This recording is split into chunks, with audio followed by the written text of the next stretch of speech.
I'm Mary Beth Martello. I am the Town of Wellesley's Sustainability Director. I work with the Climate Action Committee to further progress toward town-wide climate goals adopted by town meeting. And we do that through implementation of our Climate Action Plan. And I'm here with Kathy Schleier, who is a member of the Village Church and is also co-chair of the Empowering the Future project, which is their geothermal installation. And we are honored this morning to have Representative Alice Peisch here to provide some,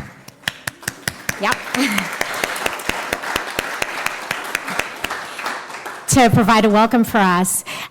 Really inspired by the enthusiastic interest in this program today and by the wide geographic range of people that we have attracted, and the fact that we have major commercial developers here, large property owners, multiple colleges, multiple houses of worship, community leaders, and more.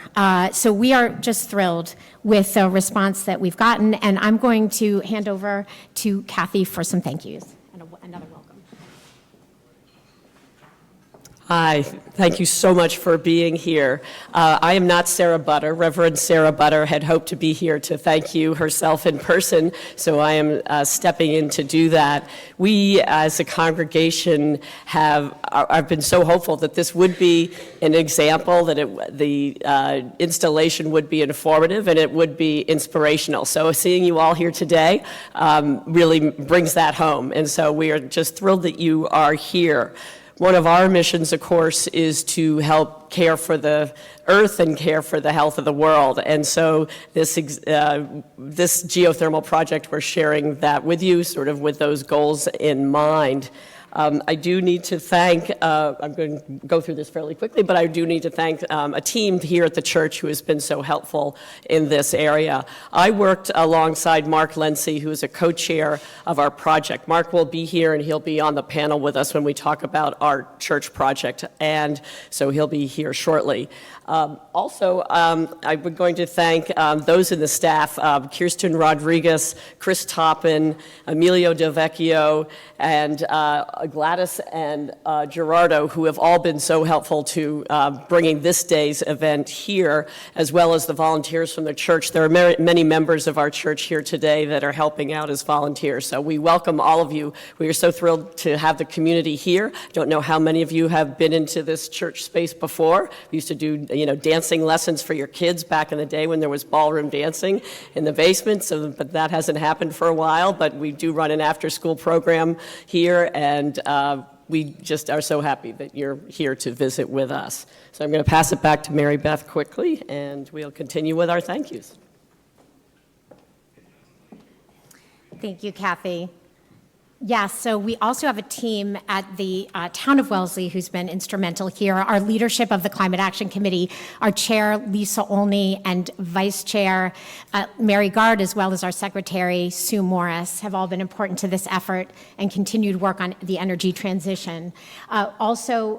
Importantly, Martha Collins, a member of our Climate Action Committee, and staff people back at Town Hall, Andrea Arango and Stephanie Hawkinson. I also want to thank Lisa Giger, who's here representing Sustainable Wellesley, along with Jeff Prouda. They are very important grassroots partners for our Climate Action Committee. And most importantly, I want to thank Janet Mosley, our sustainability analyst, and Susan Zelenko, who is a tremendous Climate Action Committee volunteer who's done a lot of work on this event. And I want to now introduce Representative Alice Peisch. Alice has been an incredibly strong and important supporter of our work on climate action in the town of Wellesley and furthering progress toward those climate goals. And we very much appreciate her leadership in the areas of energy, affordability, sustainability, and more. So thank you, Representative Peisch. Thank you very much, Mary Beth, for inviting me here this morning. I know that the invitation was also extended to my colleague, Senator Cream, who regrets that she was unable to make it due to some Senate conflicts. So in any event, I'd like to thank all of you for coming. Again, thank the town of Wellesley, the Village Congregational Church for organizing today's events. It's really encouraging to see such a diverse collection of community members coming together for this symposium on geothermal solutions for affordable heating and cooling. We know that in Massachusetts and New England and the Northeast, how we heat and cool our buildings is one of the biggest pieces of the climate challenge and accounts for an incredibly large share of our greenhouse gas emissions.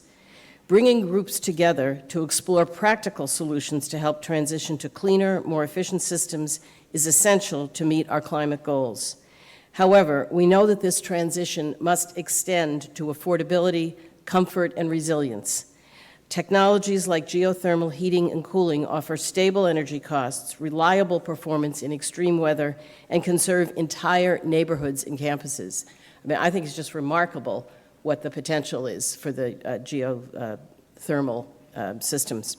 At the State House, we've been working to support innovation in this space, from encouraging pilot projects and new thermal energy networks to examining how our utilities can help deliver these solutions on a larger scale. The work being discussed here today is exactly the kind of practical, forward-looking thinking that will help Massachusetts lead the way.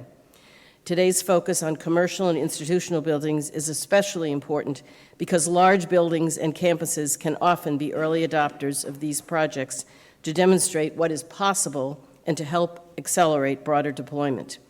I hope today's conversation sparks new ideas and partnerships on as these projects expand here in Wellesley and across the region. I would like to make one little plug while I am here. I have brought with me nomination papers for Governor Healy. She, like everyone else who's running, needs to collect a fair number of signatures within the next deadline is coming up in about a week. So there are some sheets outside that will remain here throughout the morning. And I ask, they're unfortunately just for Wellesley residents. So if there are any Wellesley residents in the room, if you wouldn't mind signing those sheets on your way out, I would greatly appreciate it. And thank you all again for inviting me to attend this morning.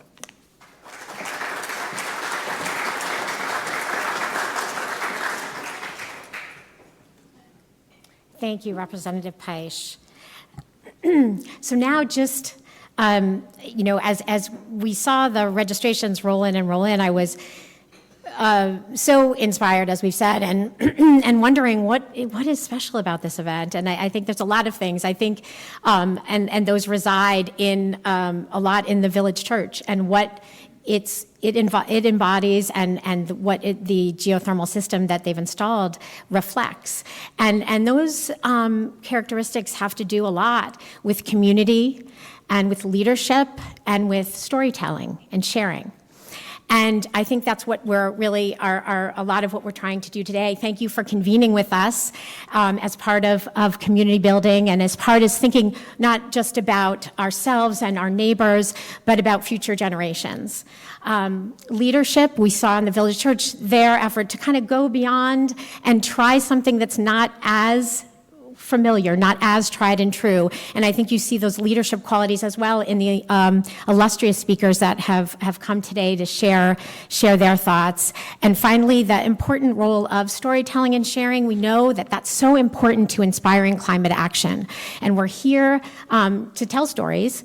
And we hope you will engage with those stories and ask questions and learn and share. So thank you. With that, we have our overall approach to today. We're going to start with a primer. Rob Durning is going to lead us off with some of the basics on geothermal technology. And then we're going to go big. We're going to start by going big, and we're going to hear from HEAT and from Audrey Schulman about network geothermal and how you can look at more community scope or neighborhood scope systems. And then we're going to narrow down and hear some specific case studies from specific contexts. So I hope you're looking forward to all that. I'm going to start us off with Rob Durning. He is CEO of Greener You. He has over 15 years of experience in the industry and has helped deliver more than $150 million in energy savings, largely for institutions.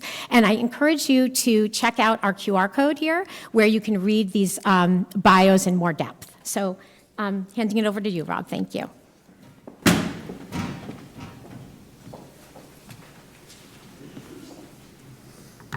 All right, thanks Mary Beth, and thanks everybody for inviting me to come speak here this morning. As Mary Beth said, I'm Rob Durning from Greener U. And Greener U was honored to be the design build partner for the Village Church here on their geothermal retrofit. And you're going to hear a lot more from Kathy and Mark later this morning on the specifics of those projects. So I figured I'd start today just talking a little bit more about the basics of geothermal and some of the misconceptions that we hear out as we're having conversations with building owners facing this decision. So what is geothermal?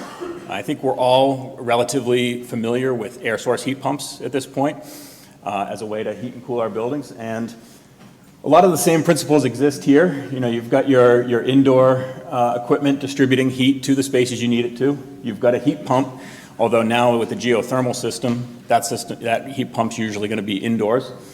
And the difference here, the fundamental difference with geothermal, that is, instead of trying to exchange heat with the outdoor air, which swings between -5 and 100 degrees here in New England, you're exchanging that heat.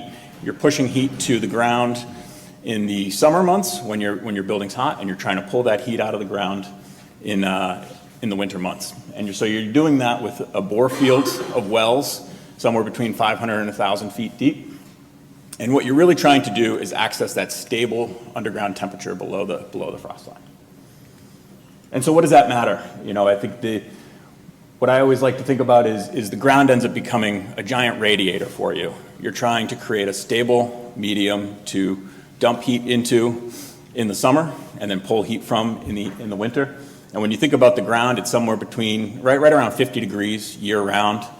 And when you think about where you're trying to get your indoor temperature, say 68 or 70 degrees, the amount of lift that heat pump has to do to take the groundwater temperatures and lift them up to something that would be where we would want to live in a comfortable building is a lot less than, say, when an air source heat pump has to work across the range of temperatures. And so you're dealing with much more efficient systems, sometimes up to twice as efficient, and you're locking in long-term operating savings by doing so. So now that we've got the concept of what is geothermal, I would just want to run through quickly 5 myths that we hear as we talk to people who are in this situation where they've either got stewardship goals, carbon goals, or they're dealing with end of life boiler system. Geothermal is too expensive. The ground around here isn't warm enough to do geothermal. You need a lot of open land. You have to rip out your whole existing system. And starting with the technology, the preconceived notion of what you think is going to be best for that building.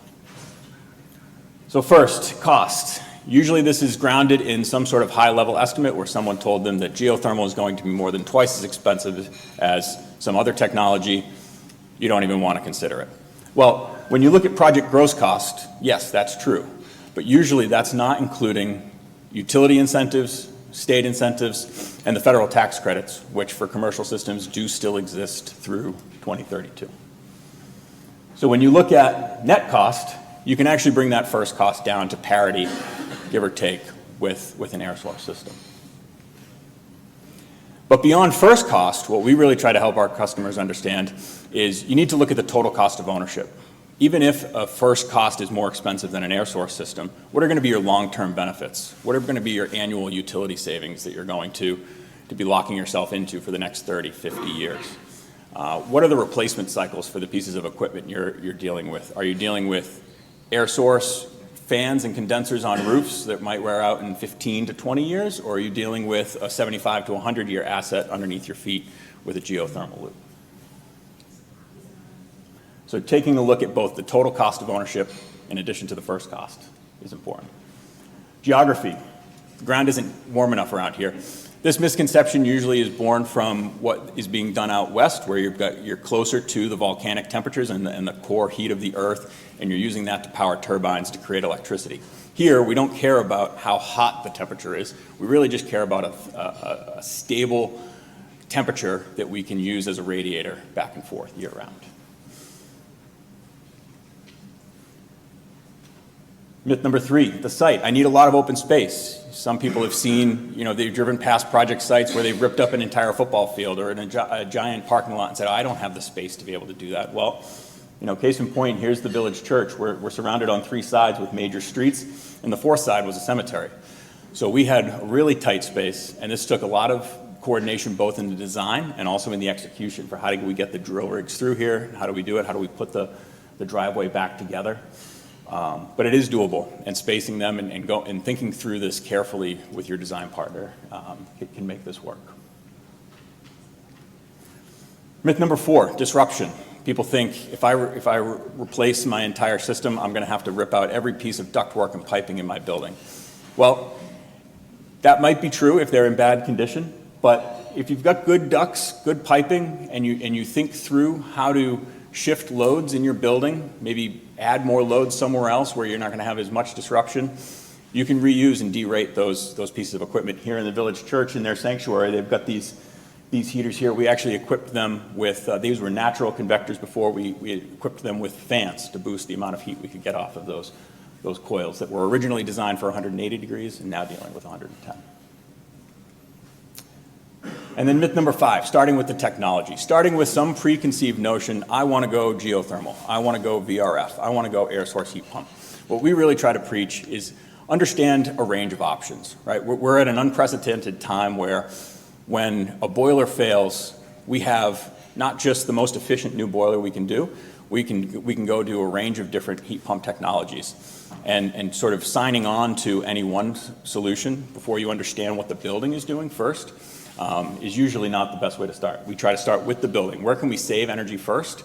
And then let's study a range of options, maybe, and your use cases and your heating and cooling needs and the co-benefits that you're trying to achieve, and then choose the right technology to heat and cool your building long term. So, in summary, the 5 geothermal benefits that we'd like to highlight here, you're going to lock in long-term energy savings over a much longer life of your assets. You're going to be installing longer-lived assets.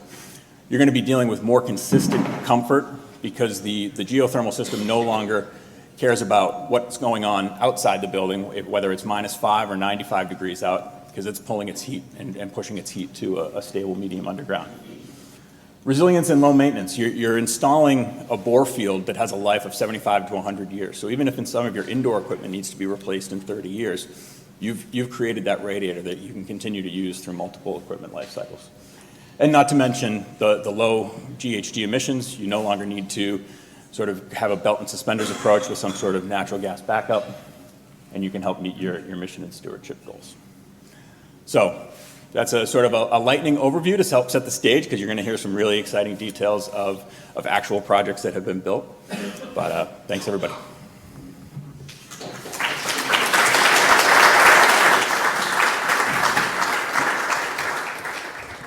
Thank you so much, Rob. I'd like now to invite Isabel and Audrey and Sean to come up to the table in the front.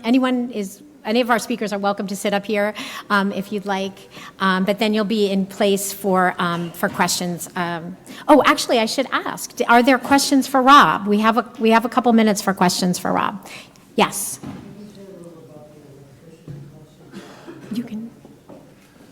So for the question was commentary on. Okay. And I wondered if. There we go. Was commentary on energy costs. Wait, Rob, can we leave and get the question recorded? Oh, sure.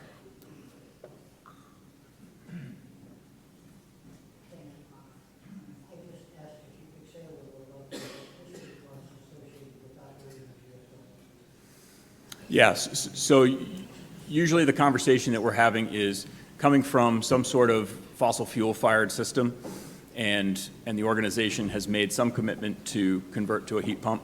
And so we're having conversations about comparing, air source or VRF versus a geothermal system. And usually for a geothermal system, you're dealing with long-term energy cost savings versus, the air source equivalent. Okay. Okay. One more question, and then we're gonna. Ralph, given what you just discussed around myths and barriers from your experience working with many different clients, right, from different sectors, what have you found the most challenging barrier that you've had to address to convince people to, think alternatively from fossil fuels? I would say the time horizon for owners who can, for an owner like Village Church who knows that, they've been here for 200 years, they're going to be here for 100 years more or longer, right? That they can really take that long-term view where other customers might be a little bit more conservative in their investment horizon. I think that would be the hardest. Great, thank you. Now we're going to move on to our networked panel, and I'm going to first introduce Isabel Varela. She's a PhD and she's a geoscientist at HEAT. She joined HEAT in 2023 as science director for the Learning from the Ground Up, the Leg Up project at HEAT, and she is currently working on the expansion of the Framingham Geothermal Network. And again, I encourage you to read these impressive bios with the QR code. Thank you. Thank you, Mary Beth. Thank you for having us. So, and this is great that we're right after Rob's presentation.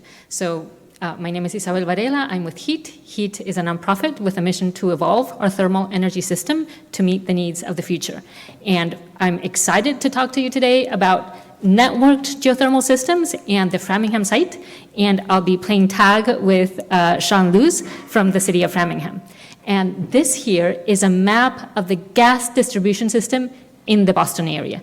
And some of it is very old.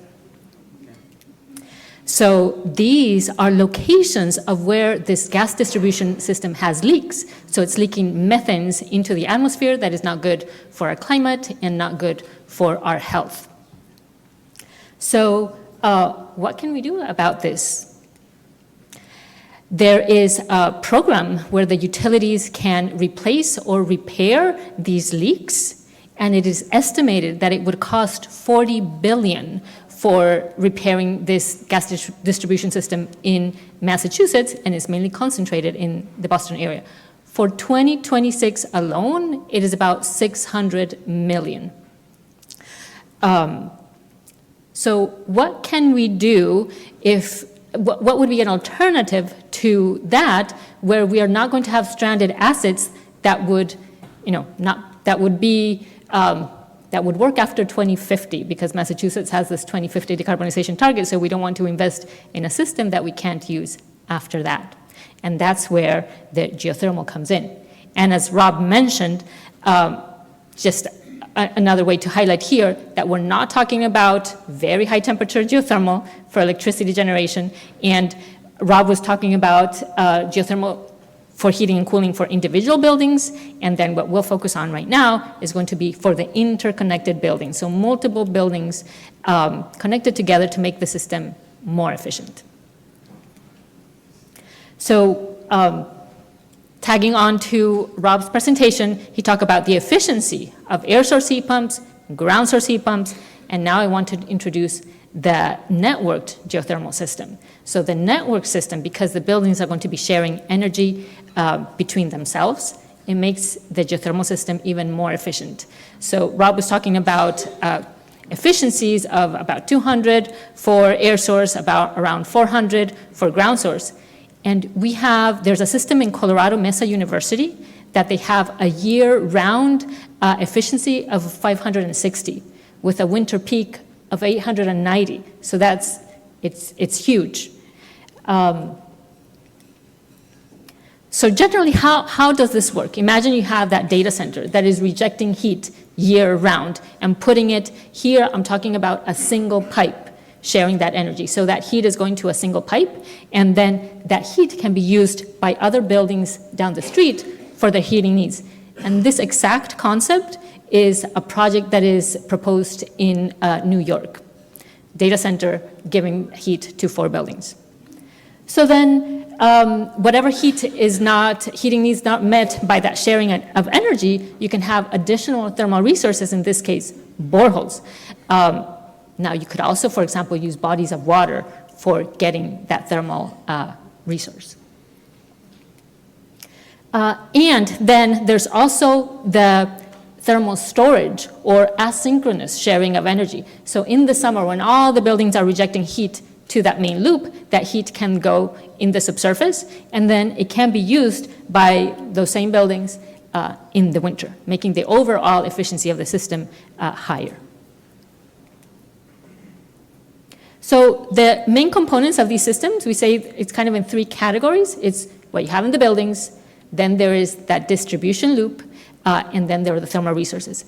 And that helps, that categorization helps because you can have different financial structures for each one of these, and Audrey's going to talk on that. And also because you can compare it to the gas system, for example. Your thermal resources are local in this case, whereas in the gas system, they're far away. That distribution system, you're replacing all that distribution and piping for the gas system, and now it's local, within 1 mile, for example. And then there's what equipment that you need in the buildings, which is the geothermal heat pumps. So briefly, a schematic of how these systems can look like. You have that distribution loop. You can have buildings that are mainly heat producers, for example, your ice rink or your data center. You can have buildings that are mainly heat consumers year-round, for example, your greenhouses or your swimming pools. And then you have those flexible thermal resources, for example, your bodies of water or the boreholes. And in terms of the buildings are also consumers and prosumers of heat, depending on the time of day, the time of year. So all of these different types of infrastructure can be connected, and the system is more efficient when you have different types of buildings connected to it. Buildings that are producing heat, buildings that are consuming heat, and so on. And even just, for example, residential buildings versus commercial buildings. They use heat differently, and when connected in the system, they make it more efficient. So briefly about Framingham. So the Framingham Geothermal Network is the first utility-led retrofit project in the nation. It's owned and operated by Eversource Gas, and HEAT has been collaborating in this project in different ways. One of them is through research. The system has been operating now for 20 months, and briefly I can mention that it's operating very well. So there is a backup electric boiler that's installed there just in case the geothermal boreholes don't produce all the heat that is needed, and it hasn't been used, not even once, in the entire 20 months. And we have had cold snaps in that period. So it's been operating very well. And I'll pass it on to Sean, who will give you more details on that system right now. Thank you, Isabel. I just want to introduce Sean Lutz he's the Sustainability Coordinator in the City of Framingham. He's been there since 2018, working with the multiple stakeholders through the community to further sustainability goals. And he represents the City of Framingham on the Network Geothermal Project. Thank you, Sean. Awesome. Thank you, Mary Beth, and thank you, Isabel, for that amazing overview of Network Geothermal. So I think what I'll talk about is a little bit of an overview of Framingham's network geothermal system. And so as you may be familiar, Framingham was selected for the Eversource geothermal pilot in 2021. The specific site of the geothermal project is an environmental justice neighborhood. And part of the inspiration for selecting that area was a microgrid study we were working on with the Massachusetts Clean Energy Center that was happening right at the same time as that announcement was made regarding the pilot. And so we thought, for a lot of the same reasons that neighborhood could be a great microgrid, maybe it could be a good geothermal network. And so fast forward, many months of Eversource's outreach and engagement, design, planning, loop selection and construction. Loop, as Isabel mentioned, is live and online and working well. So if we could go to the next, I have the clicker, so. So as shown, the geothermal network serves 35 total buildings, including 21 residential buildings, including small single and small family multifamily homes. There's 9 large multifamily buildings that are operated by the Framingham Housing Authority. And then in addition, we have 5 commercial buildings, including our Farley School Administration building that's on the loop, the fire station 5, and then also we even have a gas station, which just thematically I think is pretty cool to have that on board. So Isabel also talked about thermal resources. There's 3 bore fields that are powering essentially the system. We can kind of zoom in on these here. So these blue icons here are, where the bore fields are. One is at the Farley Administration Building, which is the kind of the school district headquarters. It's in the east parking lot right next to the building. That's the main bore field. And then we have 2 supplementary bore fields at the Housing Authority and the fire station. So all the bore fields are located on public property, either in the right of way, I guess, or directly in parking lots there. Let me just move over to the next slide. Just to give you an overview of what this process has looked like. Obviously, a project of this size is pretty intensive. This is showing some incline drilling at the Farley parking lot, the main bore field. One of the constraints we had as we move forward with this project is that this was an active building that had, at the time, both our school district and Mass Bay. So as you can imagine, parking was in high demand. And by going with incline drilling, we were able to reduce the surface area needed for drilling by up to 70%.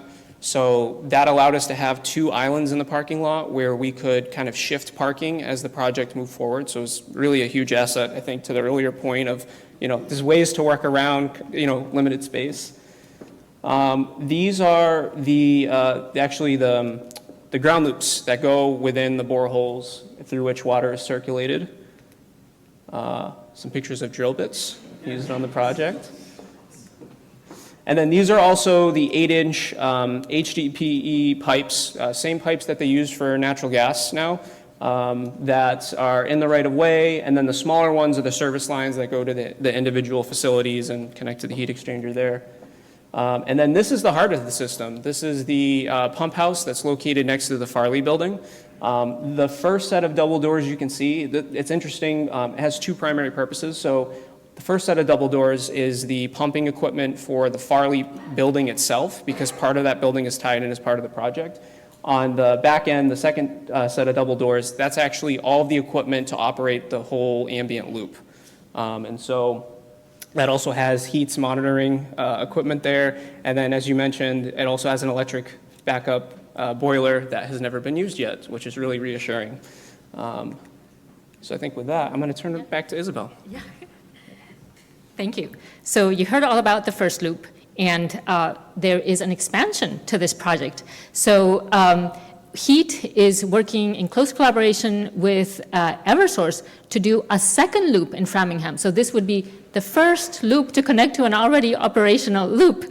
And for that, we received a grant from the Department of Energy. So HEAT has this, is the prime recipient for this grant from the Department of Energy for the construction phase of this second loop. And with a significant cost share from Eversource. So it's right next to it. There will be only 1 extra bore field, and it connects in 2 places to the piping of that first loop. So just very briefly, the project is kind of similar scale to that one from the first loop. If all of the buildings that are in that second loop connect to it, it would be 44 buildings connected to it. 0.6 miles of main, and that just 1 bore field. The number of boreholes, we are in the design phase right now, so it's still kind of approximate, but probably around 80.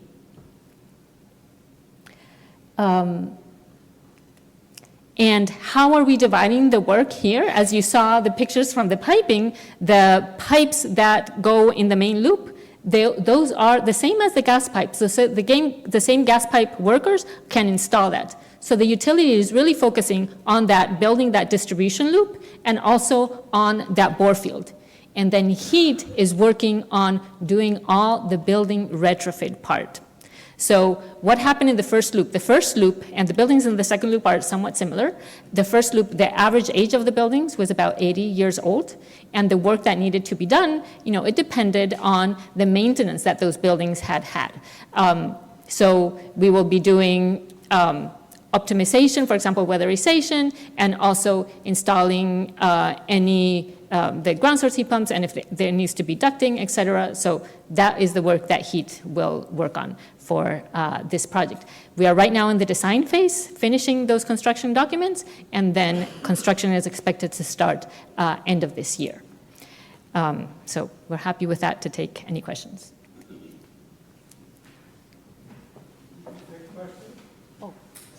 Sorry, do the questions come after? Yeah. Thank you so much, Isabel and Sean. We're going to hear from Audrey Schulman and then take questions at that point.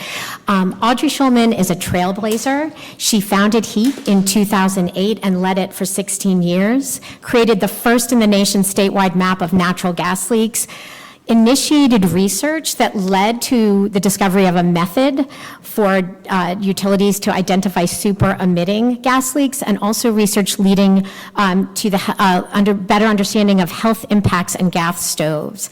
As someone who actually majored in English and engineering undergrad, I have to also mention that Audrey's written 6 novels.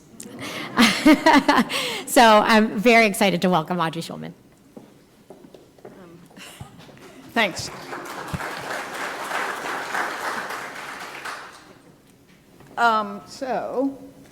So I'm no longer with HEAT, now I'm with Black Swan Lab. It's a nonprofit climate solutions incubator that tries to come up with practical solutions to enable all of us to sort of change our system. And as we're close to Earth Day here, I'll say that we got to change our system, right? If we continue the way we're going to be like the most immoral generation ever. So let's, because we'll be hurting the planet with which our children and grandchildren depend on. So we must change the energy infrastructure we have to be able to provide us clean energy that will cost less, have less volatile bills, and will help our health. So in order to do that, networked geothermal, or as I call it, thermal networks, because the energy can come from lots of different areas. It can come from wastewater, it can come from data centers, et cetera. So to avoid confusion, I try to call it thermal networks or thermal energy networks or TENS, so many names. So we have to figure out how to pay for it. That's one of the most critical points. And so what I'm going to be doing over the next year with this incredible team, including the ex-head of the Department of Public Utilities, Jamie von Nostrin, and Eric Bosworth, who managed the installation for Eversource of that Framingham installation, which is so incredible, as well as the Center for Public Enterprise, I am going to be coming up with every possible method I can think of to pay for these thermal networks so that none of us have to have boreholes in our backyard, but instead they will be done by the utility or the municipality or the state or others. So I will come up with every method I can think of and make a giant sort of capital stack, a lot of different funding methods, and then we will publish papers on it, up to 10 papers over the next year about all these different methods, so that each organization thinking or town thinking like, okay, I want to install a thermal network or utility can look at these methods, read those papers, and pick the methods they want. It's always hard to do this and make sure I'm on the right slide. So I'm going to now tell you 3 different ideas so you get a sort of flavor of what I'm talking about. The first one is let's use the gas pipe replacement funding that Isabel talked about. We've got a lot of leak-prone gas pipes. This is a map in Newton of those aging gas pipes that are that the gas utility has already said is about to be replaced. And the average, the cost per mile is huge. All of us gas customers are going to end up paying, as Isabel said, over $40 billion to pay for that infrastructure that will last for 50 years at least. Are we going to be using, are we sure we're going to be using gas widespread in 50 years? That seems financially unwise. So why not reuse this money to install what we are much more likely to be using in the future? Something that is non-emitting. So they could reuse that money. They're allowed to, through what's called a non-gas pipe alternative, use that money to pay for some portion of thermal networks. But there's this cost-benefit analysis, which means that you can't install something that's going to make it more expensive for the rest of the customers. So you want to install something that will not cause that problem, that will have a good cost-benefit analysis. So installing the whole system, both the distribution system and maybe the boreholes or other, the wastewater energy recovery system or the connection to the data center, whatever it is, and as well as all the building retrofits that we all know are going to be really expensive, why not just have them install the distribution system, right? Just install the horizontal pipes to deliver the water to each home or business, and then bill the customers as they normally do, and have other people pay for the building retrofits and the boreholes or whatever other technology you need, whatever other infrastructure, right? Like the data center, the ice rink, whatever. This is something they can do. This makes a good cost-benefit analysis. So that's idea number one. Idea number two, use the avoided costs from the electric grid upgrades. Right now, we, for all of us to have so many data centers and all those electric vehicles and to move a lot of our buildings to air source heat pumps or other, heat pumps, our electric use is going up. The electric utilities are like, oh my God, we're going to have to rebuild everything. And they're saying it's going to cost an enormous amount of money. And that's good in a way, because we can now claim some of that money for things that we want to do. So an air source heat pump, the colder it gets outside, and that's what this graph is showing, the horizontal axis is temperature, the outside air temperature, and the vertical axis is the amount of energy the system's using. So this is showing that air source heat pumps, the colder it gets, the harder they have to work to find some heat in that really cold air. Whereas thermal networks, because the ground is always the same temperature, that water temperature isn't changing much. And so they're way more efficient all the way through those cold snaps, all the way through those incredible heat events that happen during the summer now. And that means they radically reduce the cost that we have to put towards that electric grid upgrade, because we're using less electricity over time. Hopefully that makes sense. So right now we've got integrated energy planning, which for the first time the gas utilities have to talk to the electric utilities. It's so much fun. And in order to plan how we're going to move forward, how we're going to do this enormous transition. And so the electric utility knows where its electric constraints are, right? Where it doesn't have enough electricity. And it can say to the gas utility, hey, gas utility, I'm really constrained in Chelsea. Anything you can do to install a thermal network there would be really appreciated. And the gas utility can look at its infrastructure and say like, oh, I've got a lot of leak-prone infrastructure there. I could install in a financially viable way the distribution system for a thermal network here. And then the electric utility could say, whoop, Lord knows what just happened. There we go. The electric utility could say, right, I'll move, say, 70% of those avoided costs, that cost saving, that I don't have to spend on the electric grid, I could move it to the homes to pay for those building retrofits so that they can connect. Third idea, really fast, revenue bonds. So Troy has had this plan to install boreholes in a city parking lot and sell the thermal energy that results to National Grid and get paid back for those boreholes. That's really interesting, because a utility, when it puts $1 towards a borehole, it pays 8.5% weighted average cost of capital over 35 years on that, which means that it's spending $2 or, in interest over that time period, which means you, the gas customers, are spending $3 for that $1 borehole. That's not a good deal. Instead, let's go for the state doing it, or the municipality, or whoever. That's 4.5% interest, and maybe a 20-year payback. Better deal, right? And if you can get a better mortgage rate, what do? You buy a bigger house, possibly. So the state or the city or whoever could, that's 60% interest at the state level, could instead buy more. They could spend almost a full dollar on the building retrofits so that those customers can connect. And the additional interest would still only add up to what the gas utility would have spent on the $1 per borehole. So I would rather get more, twice as much, for the same amount of money than you.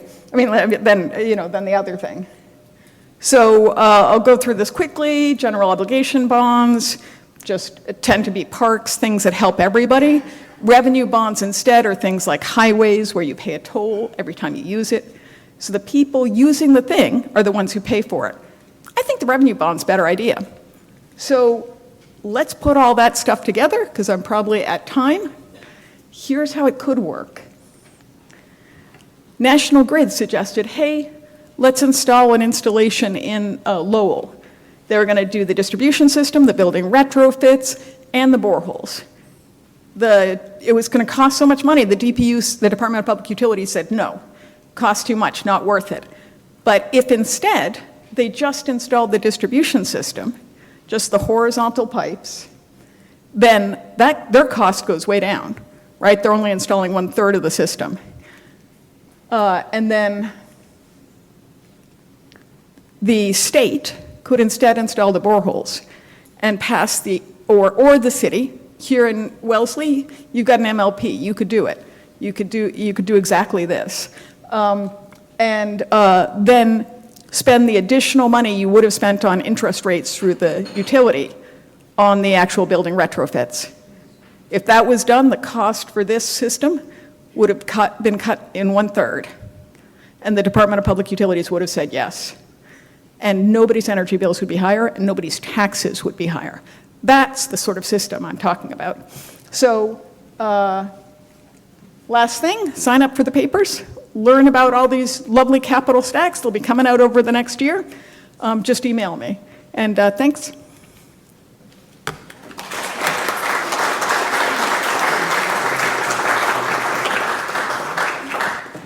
Thank you, Audrey, again. Really appreciate hearing your work as Executive Director of Black Swan Lab. And now we're going to open up for a few questions.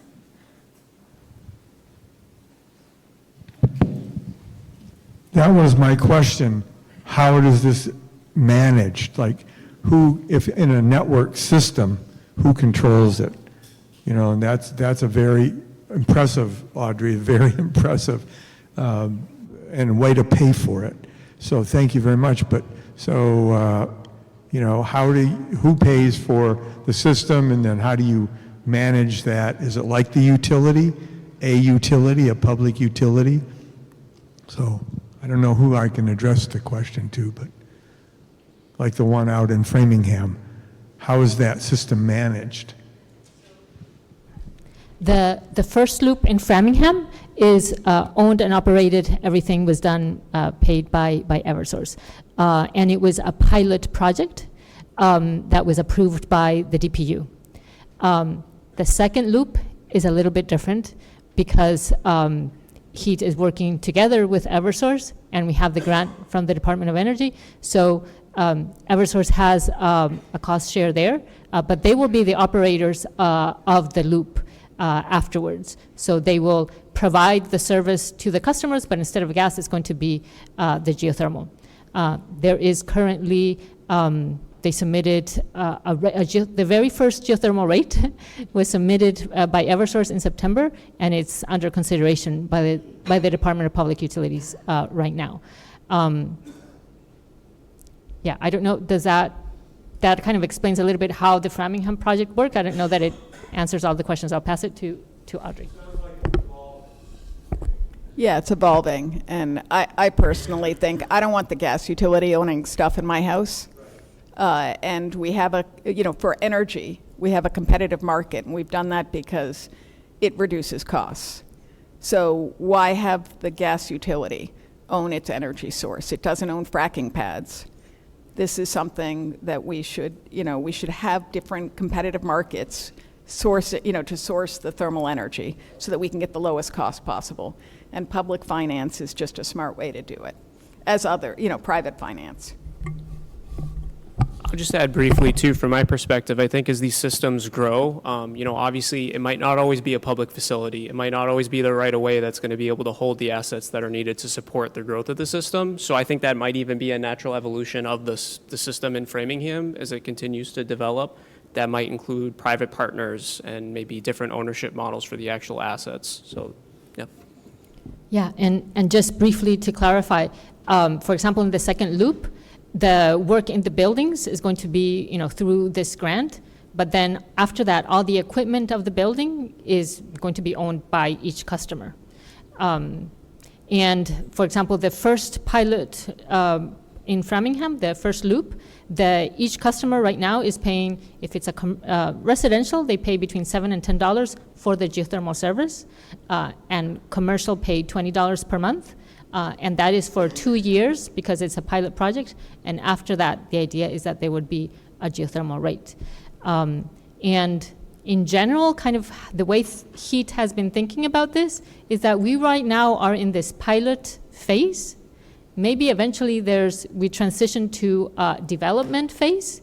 Say your pilots are, I don't know, the first to 30, right? Say your development phase is 30 to 100, right? Say after you're in the rollout phase where you are, more than 100. So maybe you're going to have some rates that are different for each stage.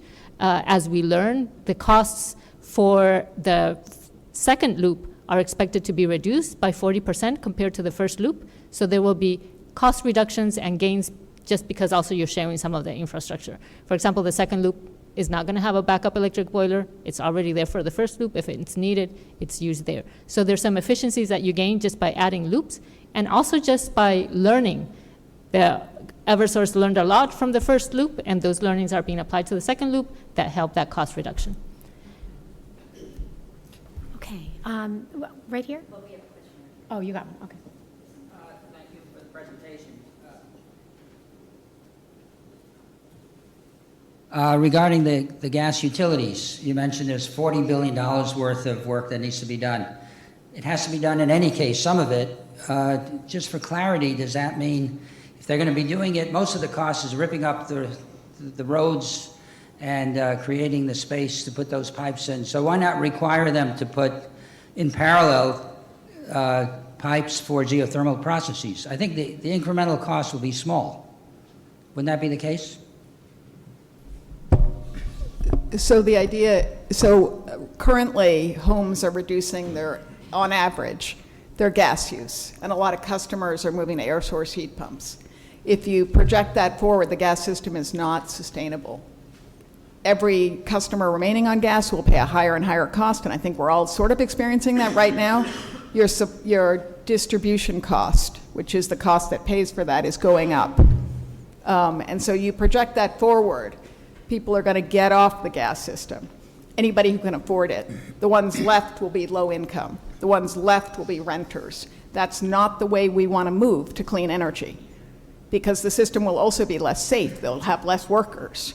What we have to do instead is replace that gas pipe that will last 50 or 100 years with a pipe we actually want, one that's safer, that should result in a lower cost, that will result in greater health outcomes, and that will not hurt the planet that our children and grandchildren depend on. Thank you. There's one person behind you. Thank you for the presentation. I'm curious about footprint with these loops. Is there a minimum, maximum area per distribution system? Is it based on access, geography, size of the building? How does the footprint of the loops work and the expansion of it? And the second question is, what mechanism is in place for legislative activism? Like, how are you working on this, considering we just had a huge energy bill come out of Ways and Means and everything that went with that towards putting more money towards this gas infrastructure? And so I'm just curious about those two things. So I'll briefly mention that when you do these network systems, you do want to get to kind of a certain number of buildings, and that will depend on kind of site specific, so that you are really making the system more efficient and really gaining that, you're scaling up, right? So that will be modeled. You have to model it through the feasibility study to see, what's the cost of the system, and, is it big enough? Does it kind of pass that threshold? Yeah, so I would say during the feasibility study, you can analyze that.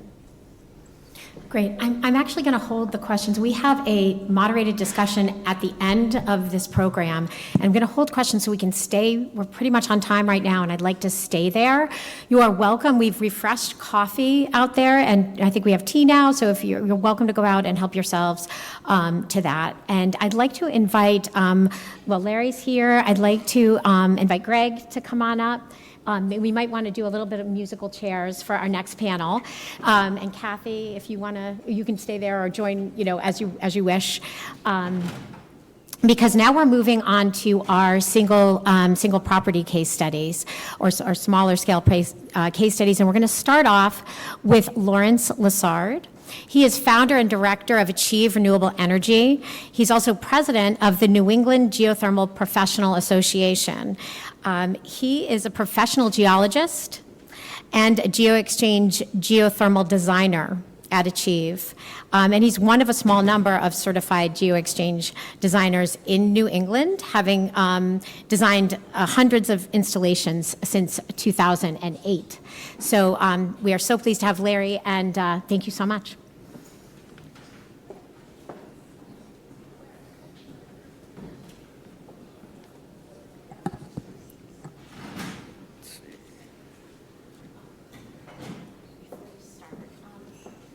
For folks standing, we do have a few empty seats in the venue here. If you, so could you tell people out there? Tell people out here that there's some, and if you, okay, great. Okay, great.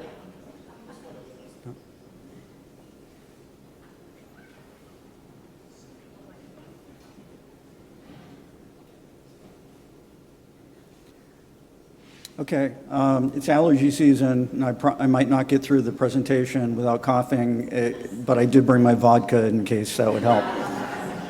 And it's Tito's vodka, it's renewably brewed. So I'm going to present a design-build project we did at the old Schwam Mill in Arlington, Massachusetts. It's a historic mill built in the 1880s. And we did this project almost 10 years ago at this point.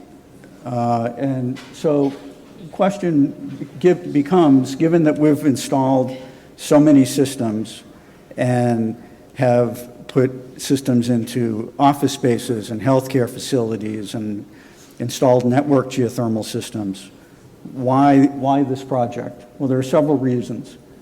One is that it complements some of the other presentations today. And that's important. Also, we have almost 10 years of post-installation experience showing the operational efficiency of the system and the flexibility the geothermal system provides. Our client had changing needs over that period of time, and the geothermal system was able to be adapted. Also, this project won the New York Geothermal Organization's top job competition in 2018. That competition's only been won by 2 companies outside of New York, so we're proud to have won it. And I did my entire competitive presentation wearing a Red Sox hat, so thinking that there's no chance that someone from out of state's going to win, but I guess if you're audacious enough. So what makes the Schwab Mill project interesting, or in the case of the contest, a top job? It's an unusual type of building to be converted, being an old mill building that was underutilized. Ground source heat pump installation was selected over natural gas for a variety of reasons. We had a number of site challenges to overcome. There was support for extensive zoning within the building, which was important to our clients' build out for their tenants. We used monitoring systems to maximize the efficiency of the system. The low operating cost, and especially the low maintenance cost, made our client money because their cost for the spaces was less, but they were able to still get market rates for the space. The system was scalable and was expanded with both within the building and to an additional building, and then we were also able to help accommodate construction of a large building that needed to be placed on top of the ground heat exchanger. So I don't know that I don't seem to have a laser pointer, so I'll just wave my hands. In the aerial photo, this is the building. This is the mill building, and I'll talk about the adjacent mill building here. I'll mention the Mill Brook, which runs behind the building, and a sewer line that's under that first row of cars. So hopefully people were able to hear that. And the photo on the right is the building prior to renovation. It was, at best underutilized. The mill building was vacant and in need of some repair. So why did our clients select geothermal? At the time, and remember this is 2016, 2017, it wasn't based on cost. A gas system would have been less expensive to install. That wouldn't be the case today with the incentives that were mentioned and also increases in construction cost for gas systems and such. So today, the geothermal system would likely be at parity or lower cost than the gas system. The client was enamored of being able to have 6 zones per ground source heat pump, which was the capacity of the equipment we had selected. They trusted us because we had done previous work for them. Fortunately, they still trust us. We're doing another large job for them now. We're just about finished. Also, the utility at the time wouldn't commit to a connection date for gas service.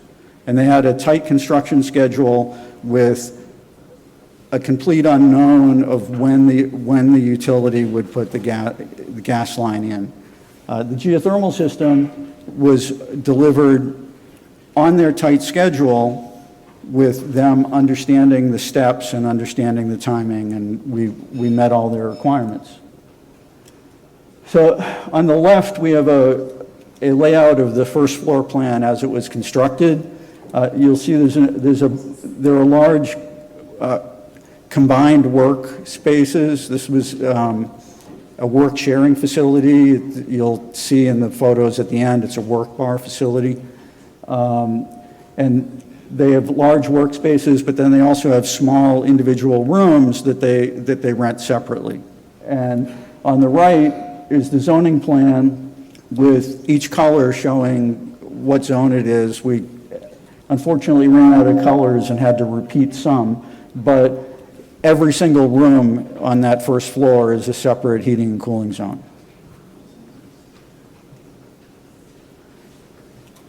This is an excerpt from a site plan. The building here is in the middle, the lower center of the screen.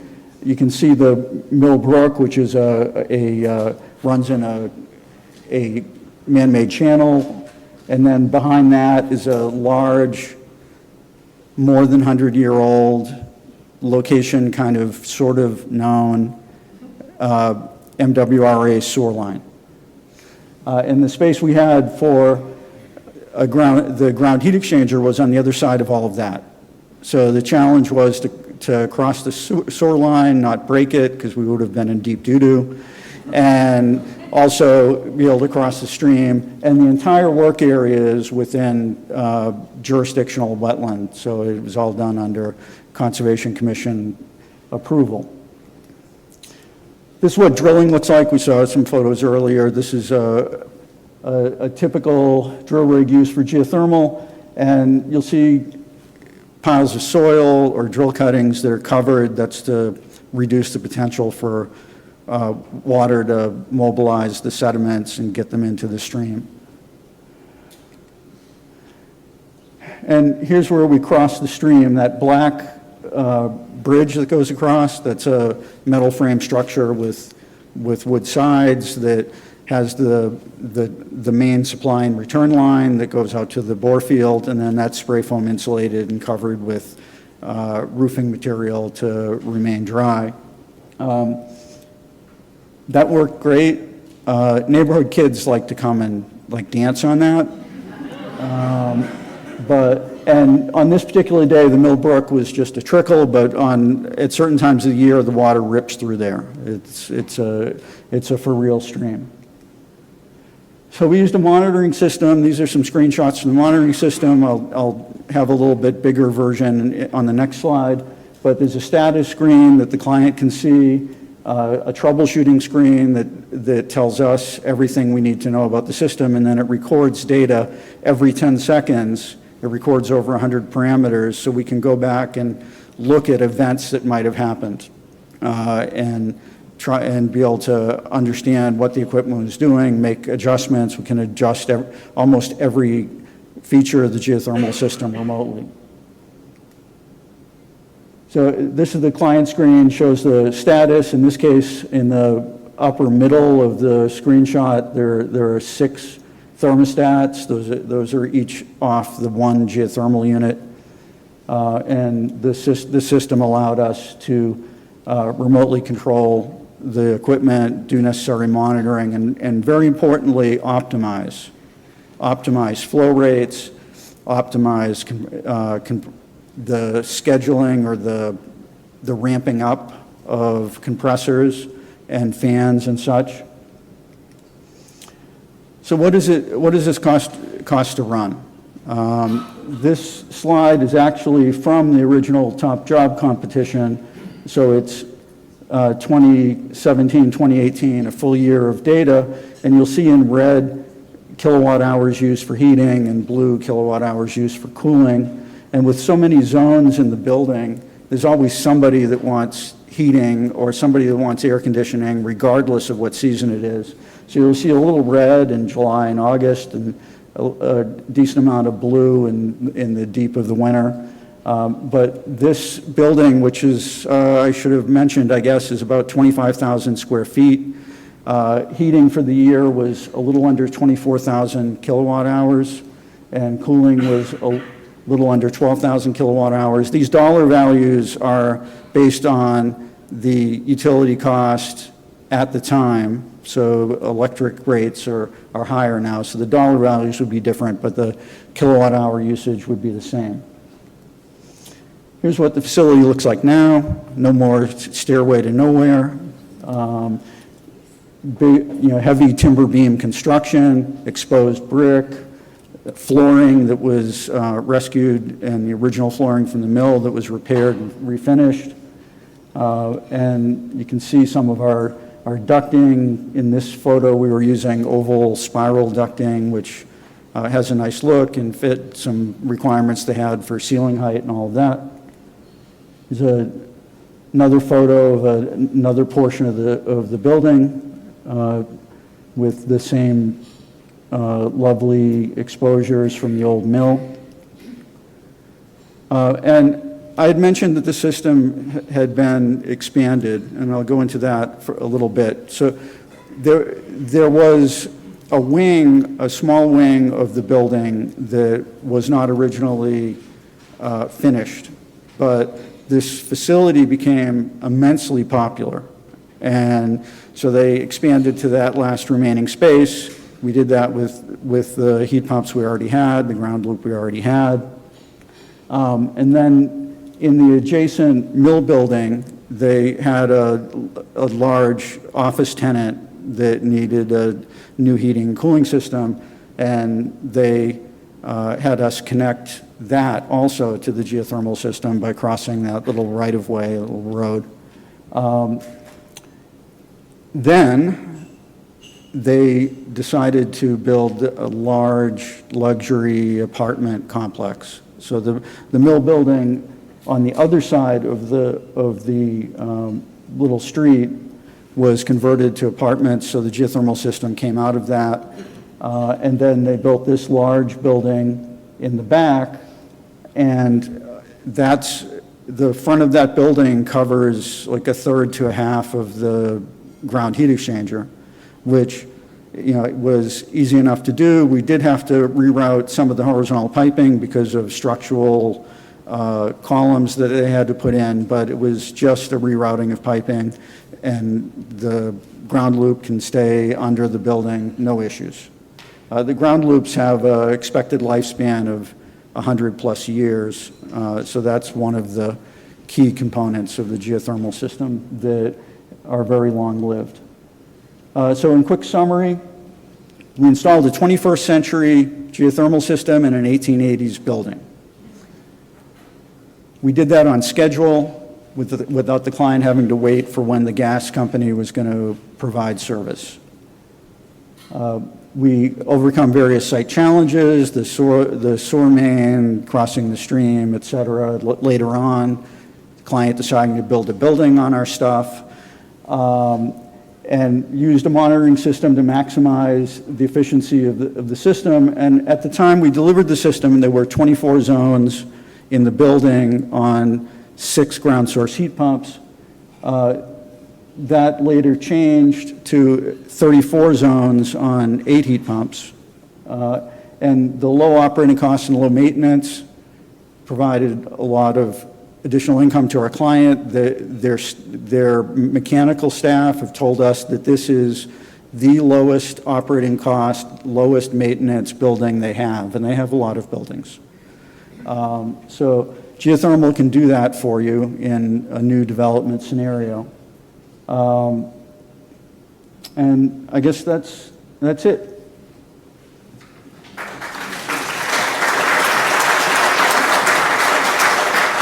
Cheers.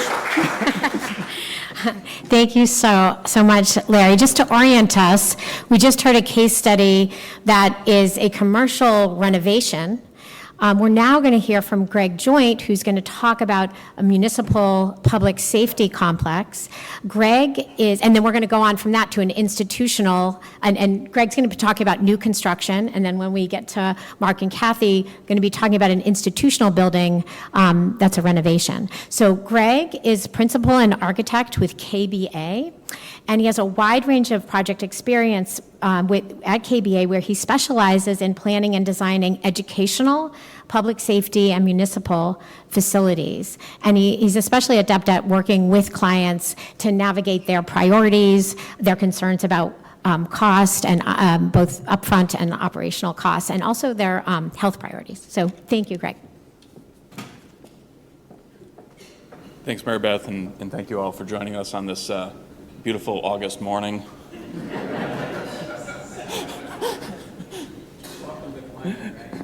A little bit about our project in the town of Easton. This is a pretty large project, and we're a firm that practices throughout New England with 4 offices, 64 employees. So we work on a broad range of projects throughout the area, almost all public projects. So over the past about 15 years, we've done 7 geothermal projects, all here in Massachusetts. Starting back in about 2008 was our first experience doing a geothermal project. Just a little bit about public safety, and we'll talk about public safety, though our markets focus on public safety and educational uses.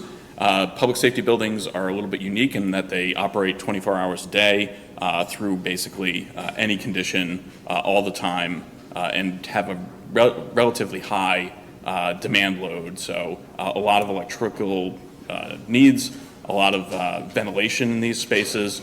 So typically the energy costs for these buildings are relatively high in comparison per square foot to other buildings, say a church. They have big spaces that don't necessarily need to be kept very comfortable. We don't care how comfortable the fire trucks are, but they need to be kept warm, and it's helpful to have them dehumidified for the continued maintenance of the equipment, making sure all that equipment is ready to go when it's needed, and particularly those spaces lend themselves to systems that function at a lower water or temperature or supply temperature on how we're delivering energy to them. So it's a really good benefit to have a geothermal system. Just a little bit about kind of the opportunities with the geothermal system and some of the challenges. First of all, reliability. is really there with the geothermal system. You're really depending on pumps. Pumps are relatively easy to maintain, and they're easy to replace. So there's not a ton of extra equipment other than pumps on the ground source side of that. They're resilient, as we've talked about before. The ground temperature really doesn't vary. We account for some drift in the ground temperature in the systems because we are pushing and pulling heat from it. But in buildings in New England, these temperatures are relatively balanced between heating and cooling seasons, so great that we return that ground temperature basically back to where it was before we started. They are operationally stable. Again, they're very easy to maintain typically, and they are relatively low in maintenance cost. Particularly closed loop systems are relatively maintainable. Open loop systems do have some challenges in the area where we typically have hard water here in New England, so some of those systems do have a bit more maintenance, but are still very viable. They'll be lower in upfront costs, but maintenance costs tends to be a bit higher. There are some challenges to these systems, and we've heard some examples where first cost is balanced by incentives. In the public market, typically we do see a slightly higher first cost on these, but with a relatively quick payback, which we'll see a little bit later in the show. Site constraints are an issue, certainly, though relatively easy to achieve these systems for the buildings we're designing. Public clients are usually left with basically the worst sites that's left to have in town, so we are typically working in challenge sites pretty consistently. Early planning is necessary, so because we're in a public bid process, we can't figure it out when we hire a contractor. We have to know what we're asking people to price, at least relatively speaking, before we go out to public procurement. So that's very important. We do upfront work to do test wells to make sure we understand what the process is, make sure all that stuff is done in the design phase, so we're not waiting till construction to kind of figure it out. Procurement is a little bit more complex because you're adding just another person to the mix of the construction team. But again, we've been doing this for 15 years here in Massachusetts. It is not something that is unachievable by any stretch of the imagination. And there are a limited pool of bidders for the drilling, particularly. Almost any mechanical contractor can deal with these systems. The drillers are really where there is some constraint in the market, and that is somewhat what leads to higher pricing upfront in the public market anyway.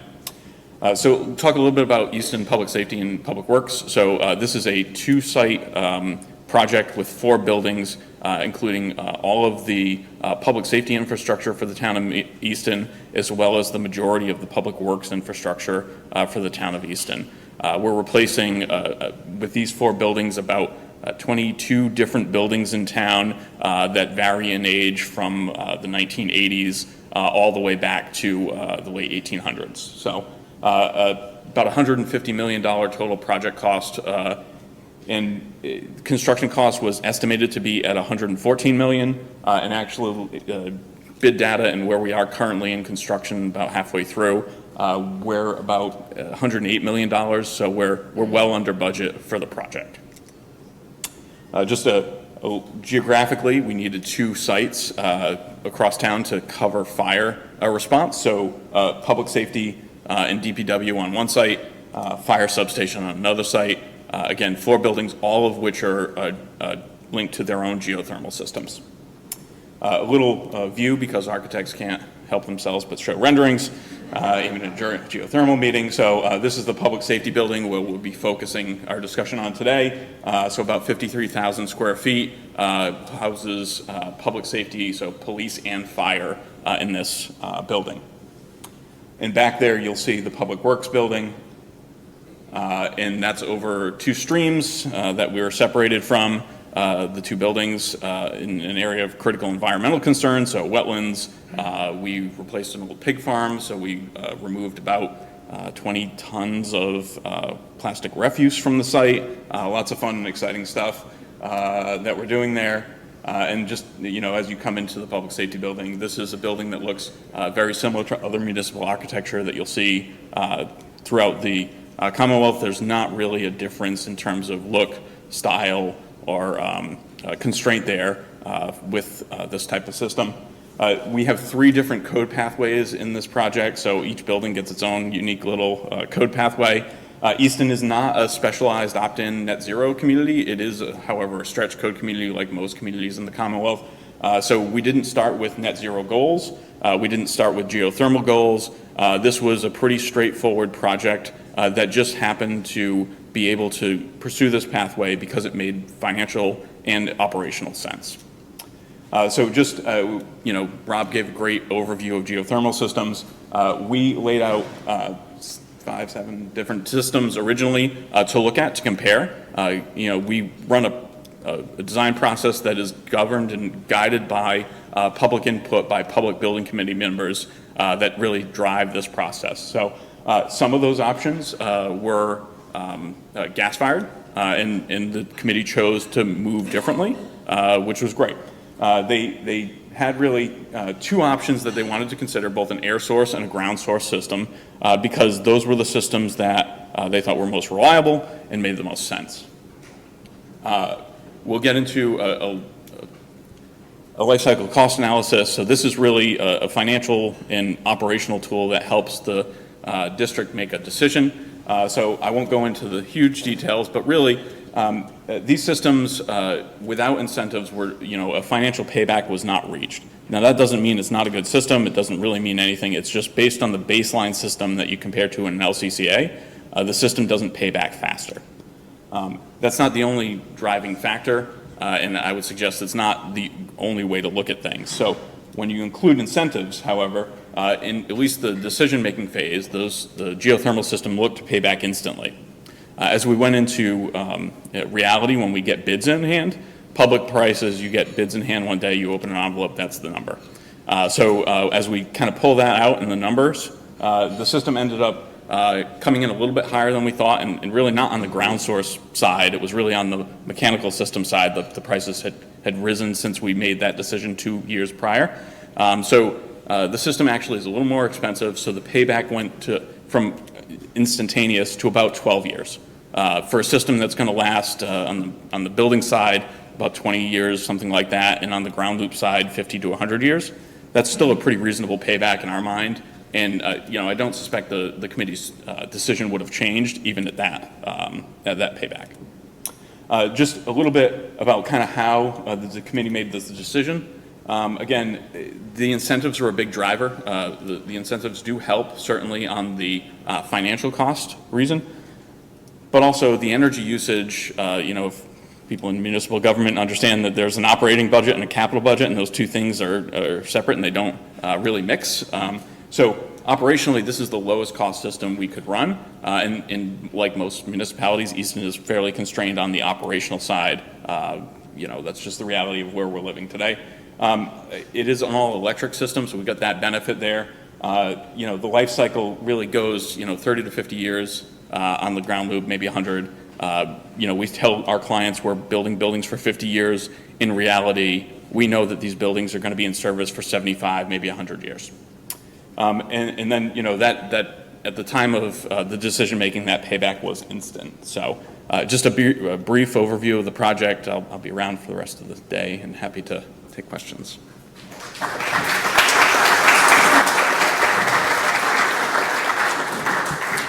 Thank you so much, Greg. We are now going to move to hear about the famous, I would say, geothermal installation at the Wellesley Village Church. And we're going to hear from Mark Lency. So Kathy, we'll hear from Kathy again. Both of them co-chaired the geothermal project, and that involved not only the technical pieces of this work, but the community engagement around it, the consensus building, the capital funding aspects as well. Mark is retired from the U.S. military and industry, having worked for Lotus IBM and Microsoft, 30 years as a Navy officer, including as a captain of the nuclear submarine. And Kathy is coming from, has worked in leadership in educational initiatives at the Wellesley College Center for Women. So thank you so much. Excited to hear from you both.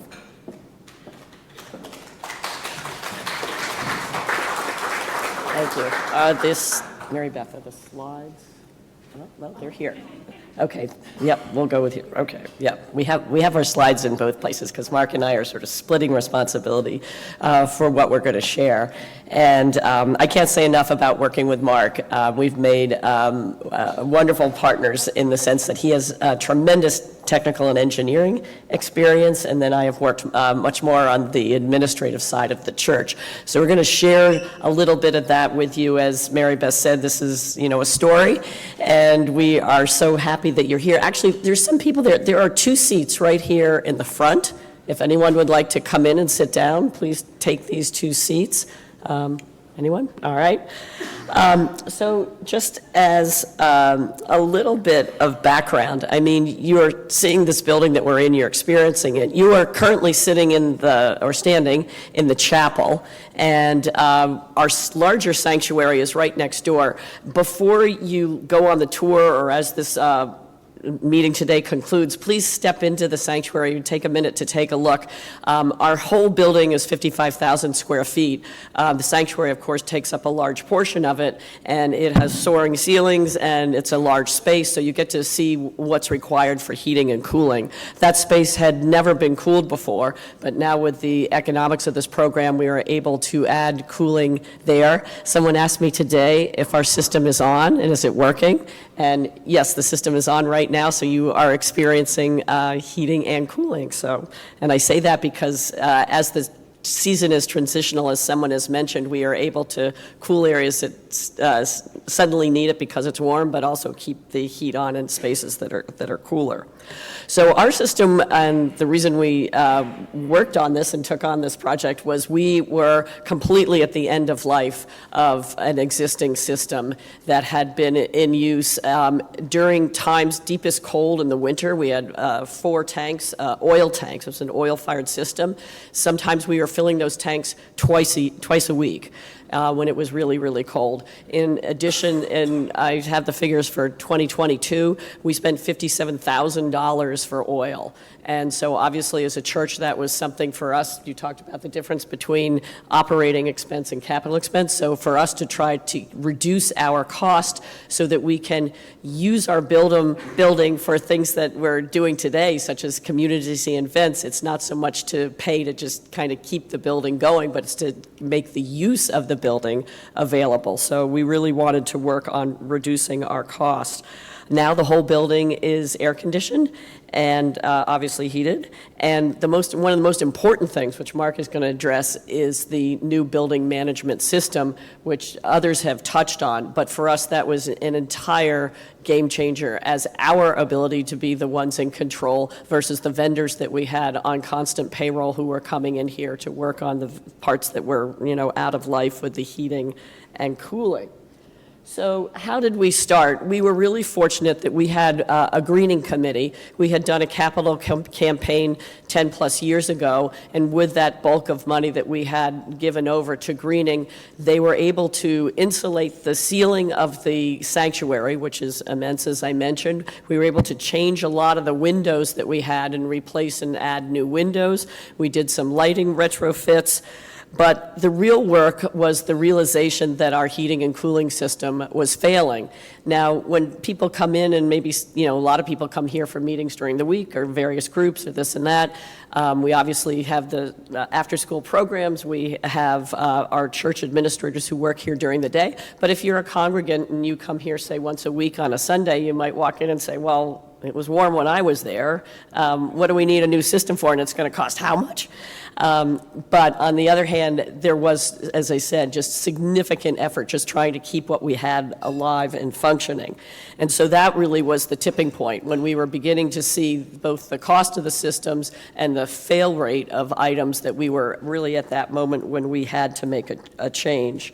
So just as a note, we do have solar panels on the roof, but because we have municipal electric, that solar goes directly to the town and we're not, our use is green here, but it's a connection with the town that it doesn't defray our electric bills. So what did we do? We had to create a task force.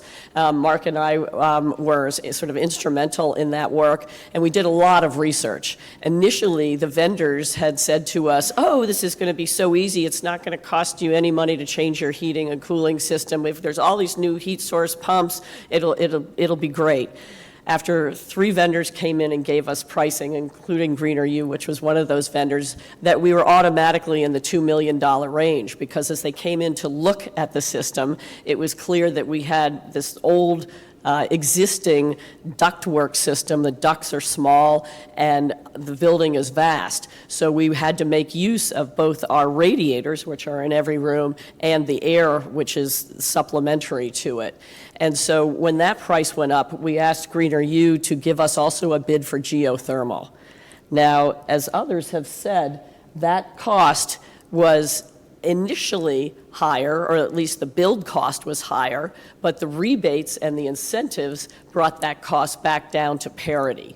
And so we knew that we would have to take on do a capital campaign and take on some borrowing, but once it became in the same ball field, then geothermal became our sort of go-to choice, because of course we wanted to have a green choice, and we knew we were doing this for generations. And some of our youth spoke very eloquently about the importance to them even of us going with a geothermal solution versus a fossil fuel solution. So this slide, again, is showing you the difference in the cost, bringing to parity with the rebates from the federal and Mass Save.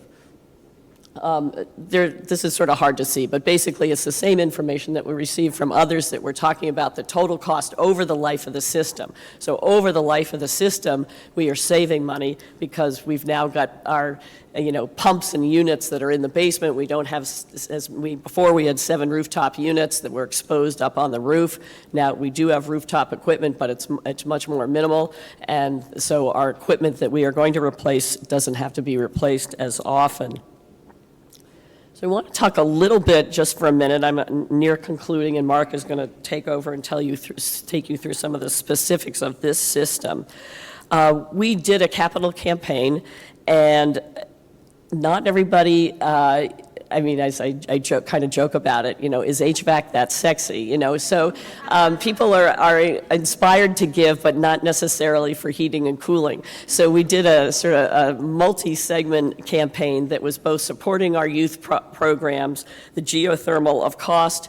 We are a partnership and work together with a church in Weston, and there's work that needs to be done in Weston on that property, and also just to really sort of build our reserves and store our, create some strength within our own financing. So that was the capital campaign. Fortunately for us, we were really lucky with the people recognized that the drilling and the groundwork and the outfront expense was coming right away. So even though it was a 3-year campaign, a lot of people donated money immediately because they saw that money was just also going right out the door.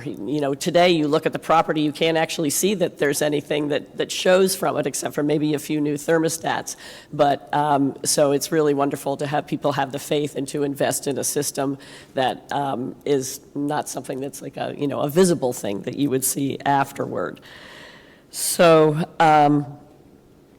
the second part of the chronology, I just wanted to say a little bit about how we work as a church here.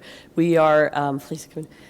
We are a congregational church. We are not a top-down church. So to get this approval, it was a very long process. It was 10 years of work and research by one committee, and then a few years of leadership work by council. Our council is a little bit maybe like the select board in the sense that we collect information from our different committees and groups, and then mull it over, and then make the recommendation to the public. So it's just like in Wellesley, if you want to do something, you want to build a new school, you've got to get everyone in the town to vote on it.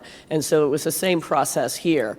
We researched, we presented the options between the ground source. We also looked at biofuel before that, but then it became a real voting decision between natural gas and between the geothermal. Presented both cases because even the natural gas was better than where we were with oil, but obviously the geothermal was the best choice, and our congregation sort of went on faith. You know, there was a little question. This was in 2024, November of 2024. An election had just happened, but we were confident that those federal returns would be coming to us, and the congregation voted accordingly.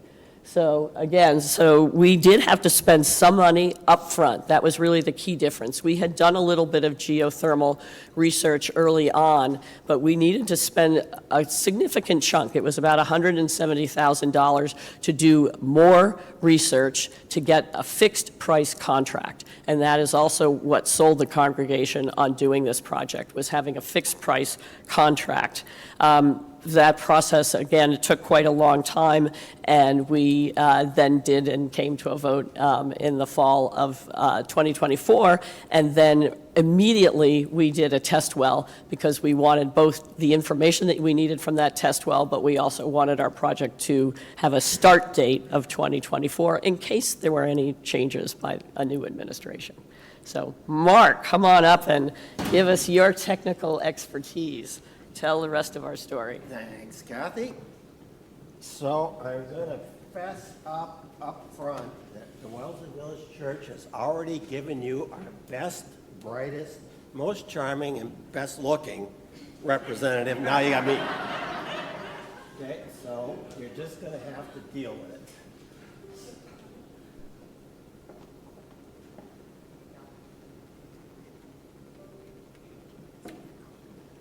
Okay, so you cannot have entered this building without going over the well field. That's a diagram of it. You are sitting. Mark, you have to use the mic or they won't work. Command voice won't work? Okay, all right. So you cross the well field coming in here. It's 18 850-foot wells. Your tour of the well field, look out there, that's it, we're done. Okay, that's all there is to it. There's nothing to see. It was like right out of Dallas, Texas, when we were drilling 18 wells, though. 850 feet deep, and that's to get the right amount of BTU out to do that. Which, what does that mean in reality? It's almost 6 miles of underground piping to put that down there, and that's our heat sink. Just real quickly to kind of tie together what Rob and what we saw at the building there, and Kathy said, we're a hybrid system. In a retrofit, our air ducts were not sufficient to push enough heating and cooling BTUs down into our rooms by themselves. We had to use the baseboard radiators also for heating. So that's what you see here in the heating mode. Radiators, and then the air coming down from the roof. Well field over there. You're going to see this real live if you go on the tour, and there's more to come, so hang on. There's also the cooling mode. The most interesting thing to take away in the cooling mode is you'll notice the heat pumps aren't even in it. So the groundwater coming out of the ground is plenty cold to do the air conditioning. So in the cooling mode, you bypass the heat pumps. They don't run at all. Cold air, you're just the cost of a fan and pumps. So air conditioning is by far and away our cheapest mode. We didn't put that into our calculations on our ROI and stuff. We're actually seeing much better because now that we've figured this out.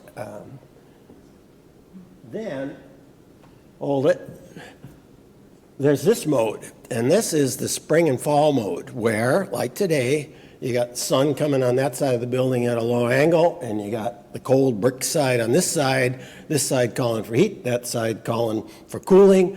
So this single system can operate in a dual mode where cool air is coming down to the rooms that need it. Does everybody feel comfortable in here? Feel that air conditioning?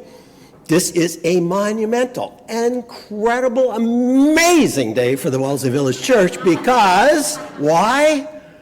It is the very first day ever in the history of the system it's operated in the cooling mode. And due to Mary Beth's advanced planning, she knew that, she picked this day, and you are here to see it. And it's actually in the mixed mode, so you will see both heating and cooling going on.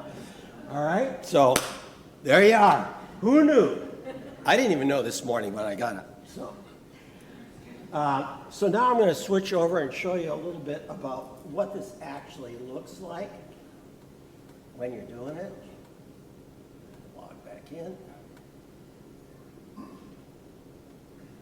Okay, let's start live on our building management system, and a quick glance by any trained expert technical person will reveal that this is, from this display, is in the mixed mode. But actually, how many people here would kind of consider themselves somewhat technical into the HVAC? Okay, at this point, stand by. Your hearts ought to be going pitter-patter, pitter-patter, pitter-patter, because you are going to see something that, other than me, nobody until this moment has ever seen before, which is the system operating in the mixed mode. Yeah, see, you get a lot more than you thought. That's a simple version of it. Let me go to the advanced. Okay, so this is the air handling unit that is cooling this room. We are Burke Chapel, and you can see our dampers open 100% for, yes, cooling air coming down for the first time ever. And what happens is we take the return air from the building coming in on the left, we mix it with outside air also coming in on the left, and here's what's different. It's not red like it has been for my entire life with this system. It's blue because we're cooling the air for the very first time. And you can see our supply temperatures like 70 degrees, and we're cooling it down to like 62. It's coming down to the room, the fan's blowing it. And you can drill down through this. This is a nice, easy graphical display for us to see what's going on with each of the two air units on the roof. The other one looks just like this. And we have everything that was described before, remote notification, graphs of what's doing, history, all that stuff. And we can do this. I do this from home regularly, too, because I'm such a boring individual. What else would you do? So what that looks like from the heat pump view, and this is what's really, there's a lot of information here, and actually this is the simplified. The ground wells are on the left, and you can see it says from the ground it comes in, you can see pump 3B running, and if you go on the tour you can go touch pump 3B, and that brings the cooling water up from the ground. It goes into the heat pumps, and the heat pumps are operating because, remember, we're in the mixed mode. So you can see we're sending 84-degree water out to the radiators, which is sufficient to heat. It could go up to 110, but that's sufficient at this time of the day to heat that side of the building over there. And we're sending 57-degree water up to the roof, and that's what's cooling what's coming down in here. So there you see it, the mixed mode in operation for the first time ever. Woo! You don't know how big that is as a person, you know, who has to answer if we walked in here and we're all sweating and it isn't working on the very first day it was supposed to. And this was all automatic. This is no hands, no agents, no nothing. It meets the algorithms for rooms calling heat and rooms calling for cooling, and it says, I got to be in the mixed mode, and boom, there it is. Okay? Happened, actually switched this morning just after I had breakfast. Now we can also do things like monitor what all the rooms are doing. And so we're here in Burke Chapel, and one thing you'll notice is our CO2, or our carbon dioxide is way up because we have a lot of people in here. So it's pushing more mixed air in here, and our temperature's a little bit up, so it's pushing more cooling down, and you can see what all the rooms are doing. We're looking pretty good.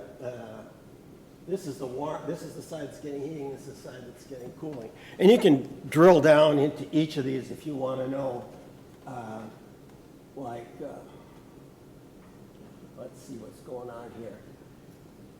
So this would, if the radiator was running, this would be red. If we were adding heat, it would do it. So it looks like the room's plenty hot, which is what we saw, so it's just fresh air coming in there. There's no heating going on. So we can drill down into all of this kind of stuff, and that's what the building management system does. Okay. So with that, let's switch back.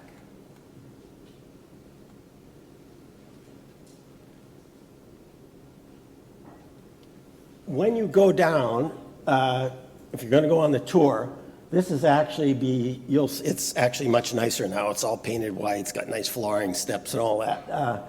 Other than the vertical ladder going down. So for me as a submariner, this is old home week. For you guys, it's as close as you're going to get to a nuclear submarine engine room on land.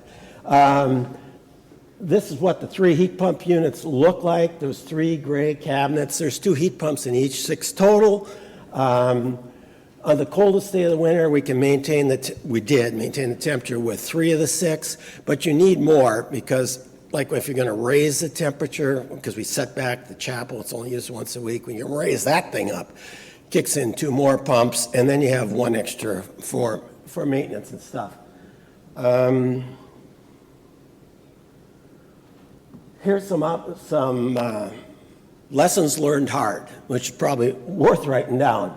Incorporate an allowance, like any other project, for unforeseen. When we lifted the old rooftop units off, we found the roof was waterlogged and we had to fix the roof. Yep, but it still came within our allowance. The decision, Green Energy's recommendation to invest before we awarded the bid to get a fixed price contract, like Kathy said, paid off 100-fold. Great decision. Big lesson learned. We were in full operation and everything was all shook out back in December, but only now have we finally finished the grooming because that wonderful building management system, that's the good news. Bad news is you've got a wonderful building management system and we'll tell you every broken thing you had that you didn't know. So we found thermostats that didn't work, heating coils that were plugged, legacy stuff that we didn't replace, heating coils that were plugged, actuators that didn't work. The motor operators for radiator valves, because they never got cycled in 25 years, didn't work. So that all got reviewed, and then we had to go fix them. And when you're trying to balance out a heating system, you can imagine this one as go to your front yard and hook 47 garden hoses to one faucet with different nozzles on the end, and then take a giant fan and run 200 lines, some of which have heating in them, off in there. Now, balance the output. If you change one, the whole thing shifts because it's all coming from one thing. So it's a very gradual, daily, we're looking at this thing for the last 3 months, tweaking this room, that room, blah, blah, blah. And as was described, you always have the individual factor. We have one of our pastors originally from Lebanon. His room's got to be at 80 degrees. I'm not making this up, okay? And we got somebody else who's got to run cold for various reasons, et cetera, et cetera. But you can accommodate that with a good thing. And finally, this was not a paid political announcement, but I think you really honestly got to say, I have run big, complex, extended technical projects. So this, on the scale of the projects I've run, isn't the most complex or technical thing I ever did. Try refueling a nuclear reactor. The choice, I do know from all that experience, the choice of your prime contractor is instrumental. You're either going to have misery or you're going to have a harmonious relationship that's going to get over the myriad of small issues that are going to arise, that just naturally are going to arise. We can't say enough about Greener U, and that partnership continues for the whole first year of like today is the first day in the heating, in the mixed mode. They're going to be analyzing that, and we'll get this all shook out, and then we'll shift into the cooling mode this summer. They're with us all the way through till we're sure all the rooms and everything is performing as it's supposed to. So with that, here's just some, if anybody wants to see what it took to build this, we have week by week, actually that's every 2 or 3 week videos up on our website that takes you from the first well drilling all the way through to the completion of the system. So whatever you want to see about doing it, it's up there. I just put some selected photos of the well drilling operation. Here's the well field coming into the building. That's the old oil-fired burner. That is the biggest mobile crane I've ever seen in my life, lifting a giant air handling unit. That doesn't look so big up in the air. It filled an entire tractor-trailer truck. They stopped the traffic on the street. The thing picked it up out on the street, lifted it up over the steeple, 880 feet, and onto the roof. Woo! That makes a 10-year-old boy so excited, I'll tell you. And finally, this is what the inside, we can't open these up for you for safety reasons down there, but this is the inside of the heat exchanger. It is not magic. That's your takeaway. It is a motor with a compressor and a heat exchanger. That's it. And some fancy controls. That's all the heat pump is. Now, I'm simplifying the technology and years of engineering that went into something like that. But this is not rocket science. And that's another thing you're going to need to convey as you sell this out to people. This is not new. This is the Freon cycle. It's been around for 150 years. It's that same thing that runs your refrigerator, right? Everybody's got a heat pump in their house, whether they know it or not. And when you get back, you got to get back to those basics and explain to people. That's what's about. So that's it for this. Are we ready to start into the tour? Okay. Well, we're doing a discussion. What's that? We're going to do a little bit of Q&A. The Q&A, okay. After the Q&A, during the tour, the reason I'm saying this is I was gone yesterday, and Kathy and Mary Beth set it up. Wherever we're going to get together, which I think is down below, I'll be there to continue answering any questions that I have, and Kathy's probably going to be there too. So we're going to be hanging around beyond just this Q&A. All right? Thank you so much, Mark. Thank you so much. We do have a planned discussion period right now. And so I'm going to invite our speakers to come up, anyone who would like to come up to the table to come up. And we have such an abundance of expertise here today. I actually have two additional experts here that we haven't even heard from yet. And I want to recognize Caitlin Asepchuk, who is an associate with HMFH Architects with 12 years of experience designing K through 12 learning environments. She was the project architect on the Fales Elementary School in Westboro, and that facility generates about 15.8% more energy than it requires to operate. And we also are so lucky to have Angie Alberto Escobar here. She's director of the gas to geothermal, the gas to geo transition at HEAT. And she leads efforts to shift from gas to network geothermal systems with equity at the core. She supports municipalities in assessing geothermal potential and coordinates with technical partners on engagement strategies and more. So and can we get a chair for Caitlin? So maybe yours, yeah. Thank you.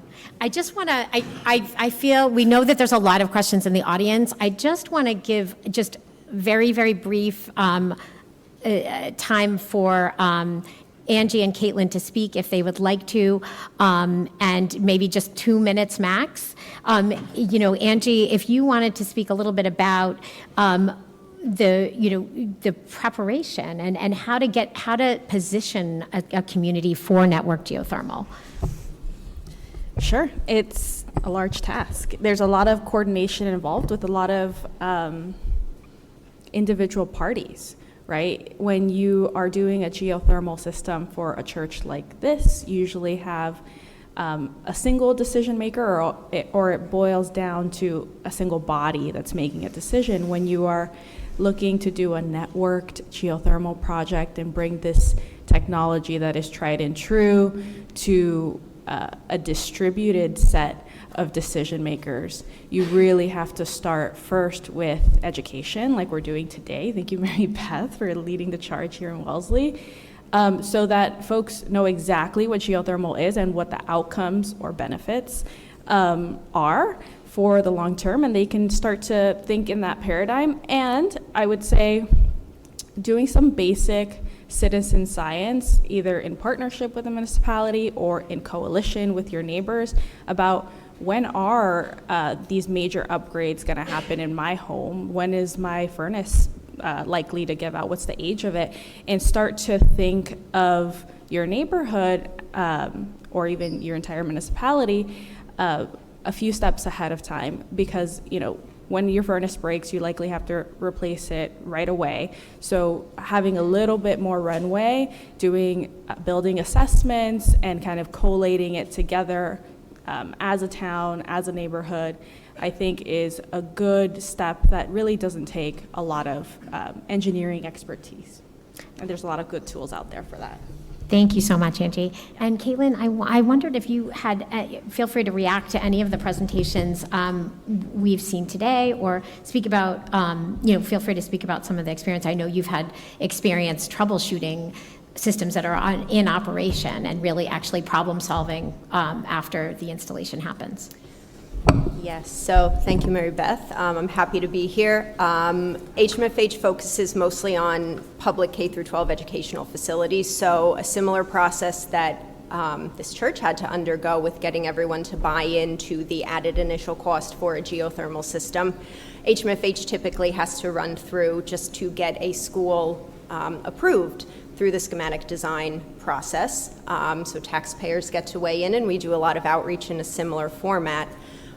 So it's an interesting take to discuss something that does seem extremely complex and bring it to people who may not be in a mechanical engineering or design standpoint or profession, and trying to explain the benefits, pros and cons.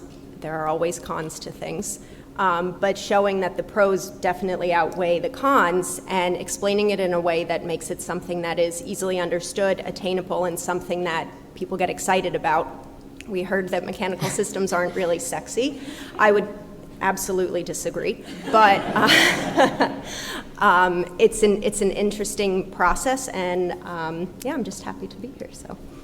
Well, thank you so much. And we're ready to open up to questions from the audience now. So, do we have our runners? Okay.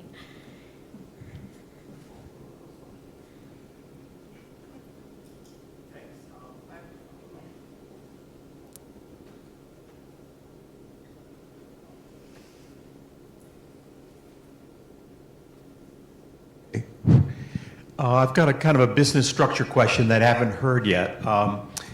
In our company, in the last 4 years, I've developed 27 solar electricity projects in different cities in the country, including here in Wellesley, called Wellesley Gateway South. It used to be called Park 9, down at the end of Route 9 on 128.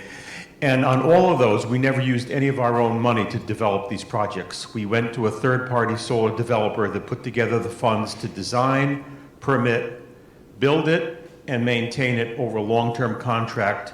And what we do, the property basically pays a price per kilowatt hour for the solar electricity generated, which is a little bit lower than the current, utility price. So the property saves money, and we've avoided tens of millions of dollars of capital, and have really gotten a lot of green. I haven't heard that structure. Does that exist in geothermal projects where you have development companies that can do that business structure, and the property would just pay for the energy that comes out of the geothermal system net into the building? Larry? Yes, sort of. There was a tax code limitation that stopped third-party ownership of geothermal systems that was that just ended at the end of last year. So those kinds of arrangements are starting to happen, but have not been real common yet. But a third-party ownership option is now possible. Okay, thanks very much. Good to hear. Sorry, and I think thermal networks open up many more options, because then you can have ownership of different parts, and it is quite possible in a lot of different ways. And I think there should be, like there is municipal aggregation for solar, I think there should be municipal thermal aggregation, so that towns can pay to get clean energy in another place, but it would work out financially for everybody too. So that, to add that idea. Hi, thank you. This is amazing. Thank you all for everything that you're telling us. It's great. I have a little basic question. So when you drill and you have all the stuff that you bring up, what happens to that? Where does that go, number one? And is it considered hazardous waste? And then number two, for like a church like this, going forward, the monitoring and the running of the system, how many people, how complex, what do you have to do? I mean, I'm here representing a church, and it's all volunteers. So how does that work?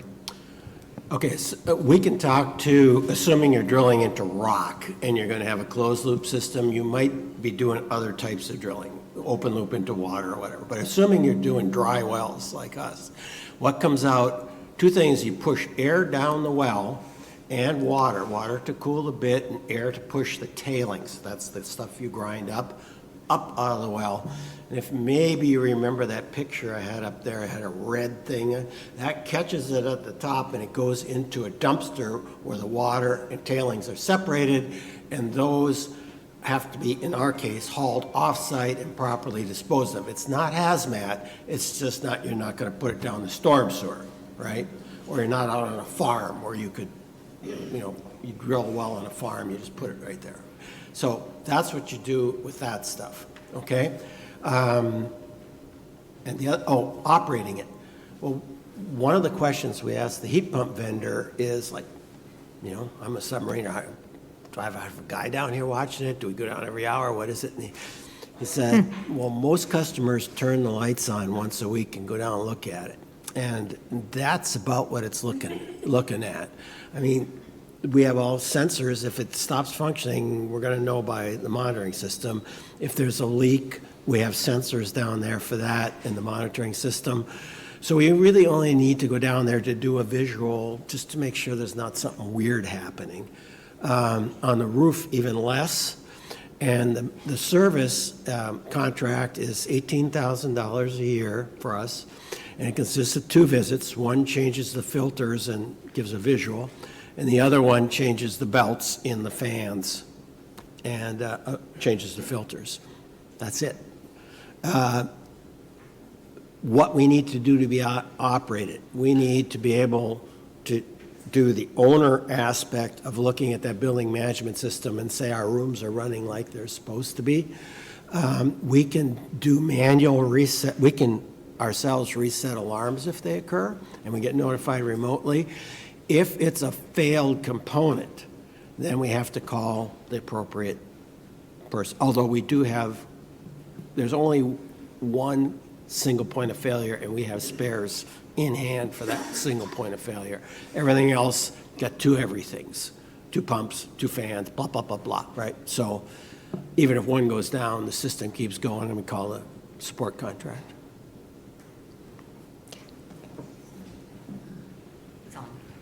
Question for Mark again. You get 2 up right away. You pointed out how essential it was to commission for 3 months afterwards to be ensured that the performance standards that were set were actually measured and met.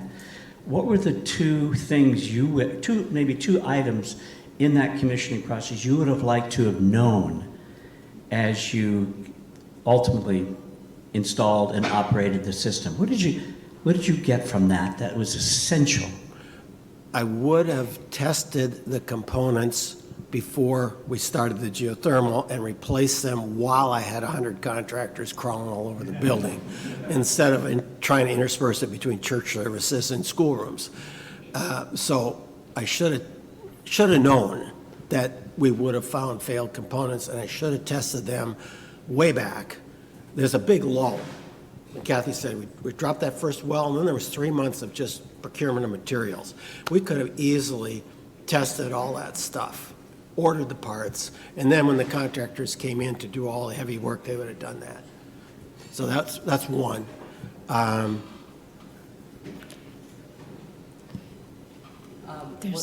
Maybe, yeah, Kathy. So one other thing I'd say is that unlike an office building or school where people come in Monday through Friday and you expect it to be warm when you come in, and then it's a regular schedule, our most important time is Sunday morning. We had a few failed weekends where we came in on Sunday morning and there was no heat and it was cold. Yeah. And this, of course, we didn't get the system. We were hoping it would start in September. It didn't really get online till November. So it took some time to respond to those things. The good news is this is New England, and New Englanders are tough. So like, okay, we know it's, whatever the issue is, it'll be fixed, and I'll wear my coat while I'm sitting here. But there were a few of those. Okay, raise your hand high if you have a question. Maybe somebody from this side we haven't heard from. Hi. Okay, sorry. I am a current student at Wellesley College, and I was especially interested in, Kathy and Mark, what you were talking about in terms of youth engagement with the church.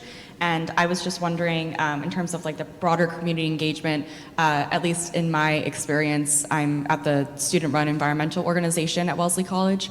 Geothermal is not typically the first thing people think of when they think climate action. And so I was just wondering your approach to that and I guess in terms of education, but then youth, once they do understand and taking that on, like what their experience was in pushing that as a piece of climate action.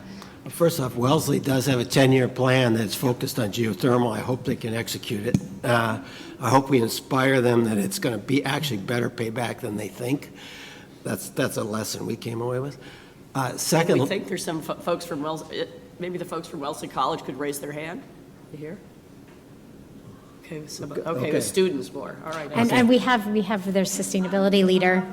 Yeah, we have Jen Garvin is important sustainability staff there, so we're thrilled that you're all here. So Thank for you, it's going to be better than you think. That's okay. The second piece is the deciding vote. We got right down to the congregational meeting, and it went on and on and on. What ended the discussion and took us over was when a 24-year-old who grew up in this church as a youth, went through all of our programs, went to college, is back here working, came in, and she's sitting with all her friends in the youth part of the sanctuary, because you can't put old people and young people together. And she stood up and said, here's how I net this out. Does anybody here think 30 years from now, when a gas system has to be replaced, anybody's going to allow us to use fossil fuel? You're crazy, right? We're not going to be able to do that. So if we don't do it now, all you're doing is kicking a can down the road so we get paid for it, pointing to all the youth. Said, we have the incentives now, we have everything in place. Why are we talking about this? Go geothermal. And no kidding, that was it. And the moderator called the vote, we voted for it. So they carried the day. So don't ever underestimate that. And we hope that one of our hopes is by advertising more and more of this, it'll actually add appeal to our church, to younger people, to say, well, maybe these people got something going. Maybe I'll go see. Oh, by the way, there's God. So, okay? I think it goes hand in hand with the education that you have to do. Rob, I was so appreciative of the slide that you had where you talked about some of the myths, because initially there's a lot of, fear of the unknown. And as we say, this is a church, not that many technical people. So there was a lot of myth busting that we had to do and a lot of education, and that took a lot of time. But actually our partner, Greener U, helped with a lot of that education, both with developing slides and helping communicate. And so for a variety of, it wasn't just the technical part where they were the good partner, they've been a partner with us with communications as well. Everything from church council meetings on down to small groups, Greener U was there with us. Thank you. This is probably for Mark and Kathy as well. So in the early stages of feasibility and design, when you realize that the existing ductwork cannot handle, cooling via the same ducts, can you walk us through your logic, like why you didn't embark on like the entire ductwork replacement, probably because of the major interior overhaul, right? And but knowing that tax credit covers, right? And that first year was like unknown for everyone. Like, will they cover it? Will it not? That the distribution system can be upgraded as well. And did you realize the trade-offs, like how much you're losing in efficiency by going through air handling unit versus the heat pump for cooling? Yes, that was that 170 grand worth of upfront design that stepped us through all the numbers that went with that. And we knew part of that already. Kathy said we had a greening committee working for about 10 years. One of the things, for example, they invested with a small amount of money is we added ductwork for this chapel that wasn't there. So we had the major stuff all in place when the final decision was made to go with whatever we go with, which turned out geothermal. So we had been looking at that for a long time, and that's another piece of this detailed design work, why you have to do that up front. Otherwise, the vendor is going to have to put in big margins to accommodate what you discover as you go. So that part of what that investment up front paid for is a very detailed shaking out of that. And there wasn't an option on the table? It also figured out how many wells. Our Yeah. initial design called for more wells than we actually needed. And so once that design work and the first test well was done, that reduced the number of wells. And you run into other things when you do that, like the siren song of, oh, drop in an air source heat pump, drop in blah, blah, blah, blah. Well, when you actually get down to it, for example, why aren't we doing air source heat pumps? Answer, it would have taken 5 units that are between 12 and 16 feet high. Where are you going to put them? Our roof won't support it. The city won't let us modify an existing historic structure, and we certainly aren't going to put them in the cemetery. So, guess that's out. You can bury them, just kidding. Yeah. So, that's where you really got your committee is going to take the myths and these promises of it's easy, and dispel that. It's going to take work, okay? And then you'll come up with answers that are viable.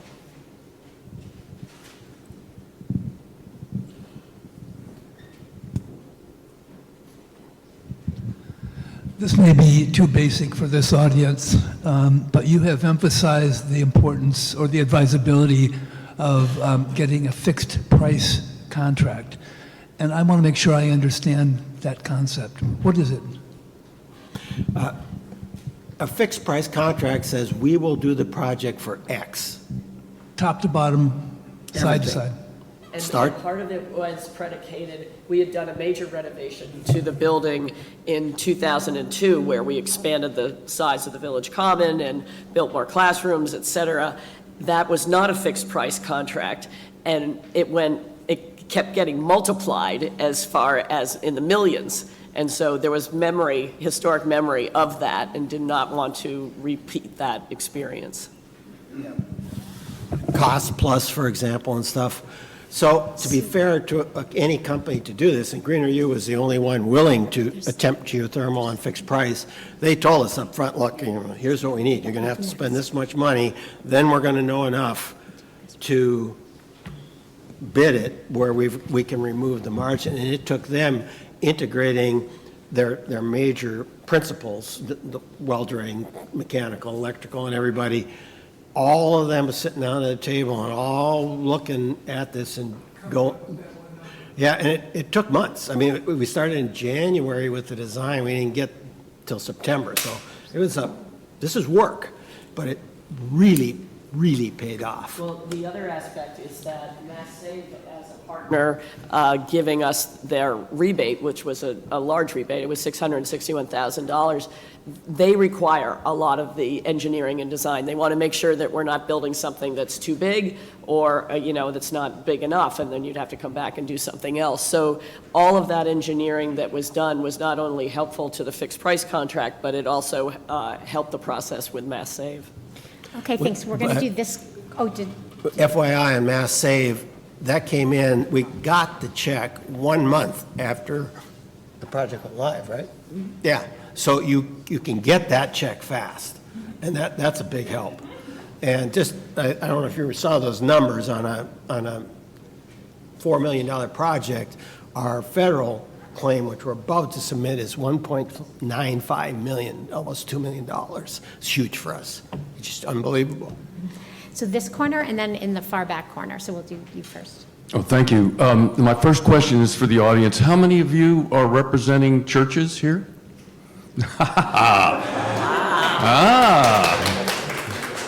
Great. So I have some two context questions, which church members will appreciate. Number one, how big is your congregation? And number two, how much did you spend on infiltration and insulation and building envelope expenses before you started down this road for geothermal, and how important were they to the project, the geothermal project? About $300,000 over 10 years to replace the windows, insulate. There was some other things like lighting, the solar, part of the solar. Yeah, so that was all done to start the project. Were those masks saved? No, we didn't qualify for much anything. And once we put geothermal in, we discovered those hidden things, a major source of cold air infiltration with the new airflow, and we had to close up 2 big pieces of roof that were unused, left from the days of, I don't know, coal burning.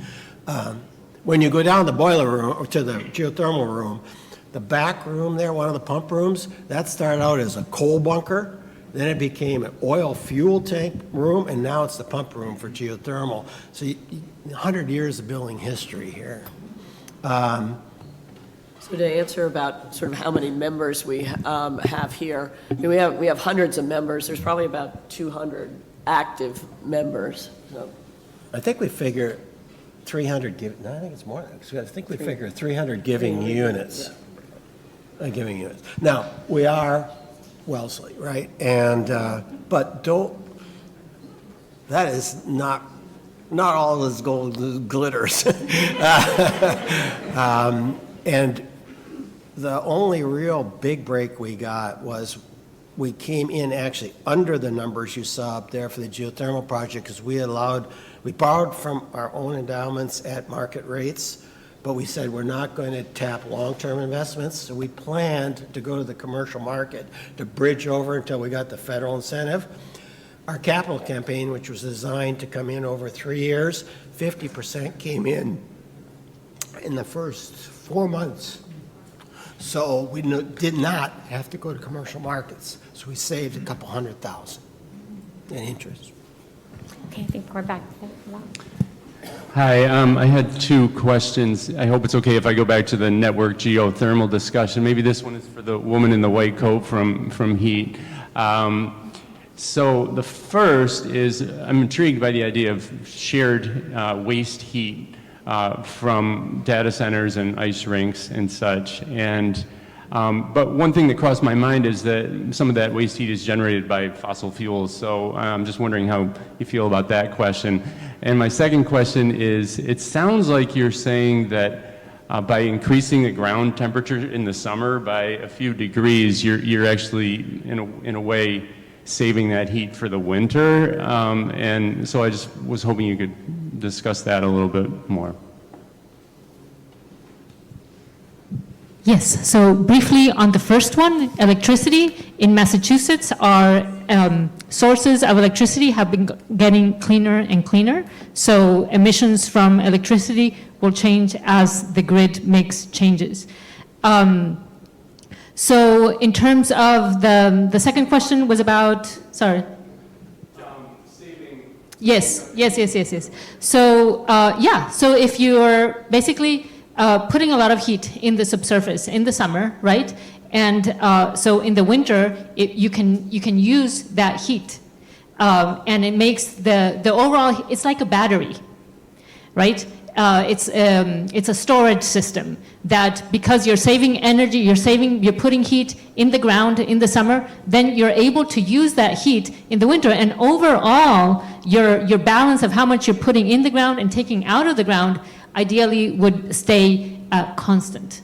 So think of it as a battery. You're putting it first, you're charging it, and then you're using it later. And you can do that through the seasons, and you can also just share it throughout, short term. There are actually more ways that you can make your system even more efficient. For example, if you're rejecting heat, you can put it, if you don't have a place to put it, you could put it in a water tank, right? And then you could use that water tank for your peaking times when you need more heating. There are ways just in the controls of the system to play with them to make them their overall efficiency more positive. In Framingham, for example, right now the controls are really simple. Like there's 3 bore fields, and if the water in the main pipe reaches a certain temperature, they all turn on, right? Whereas you could actually play with them a little bit. Like if one of the bore fields is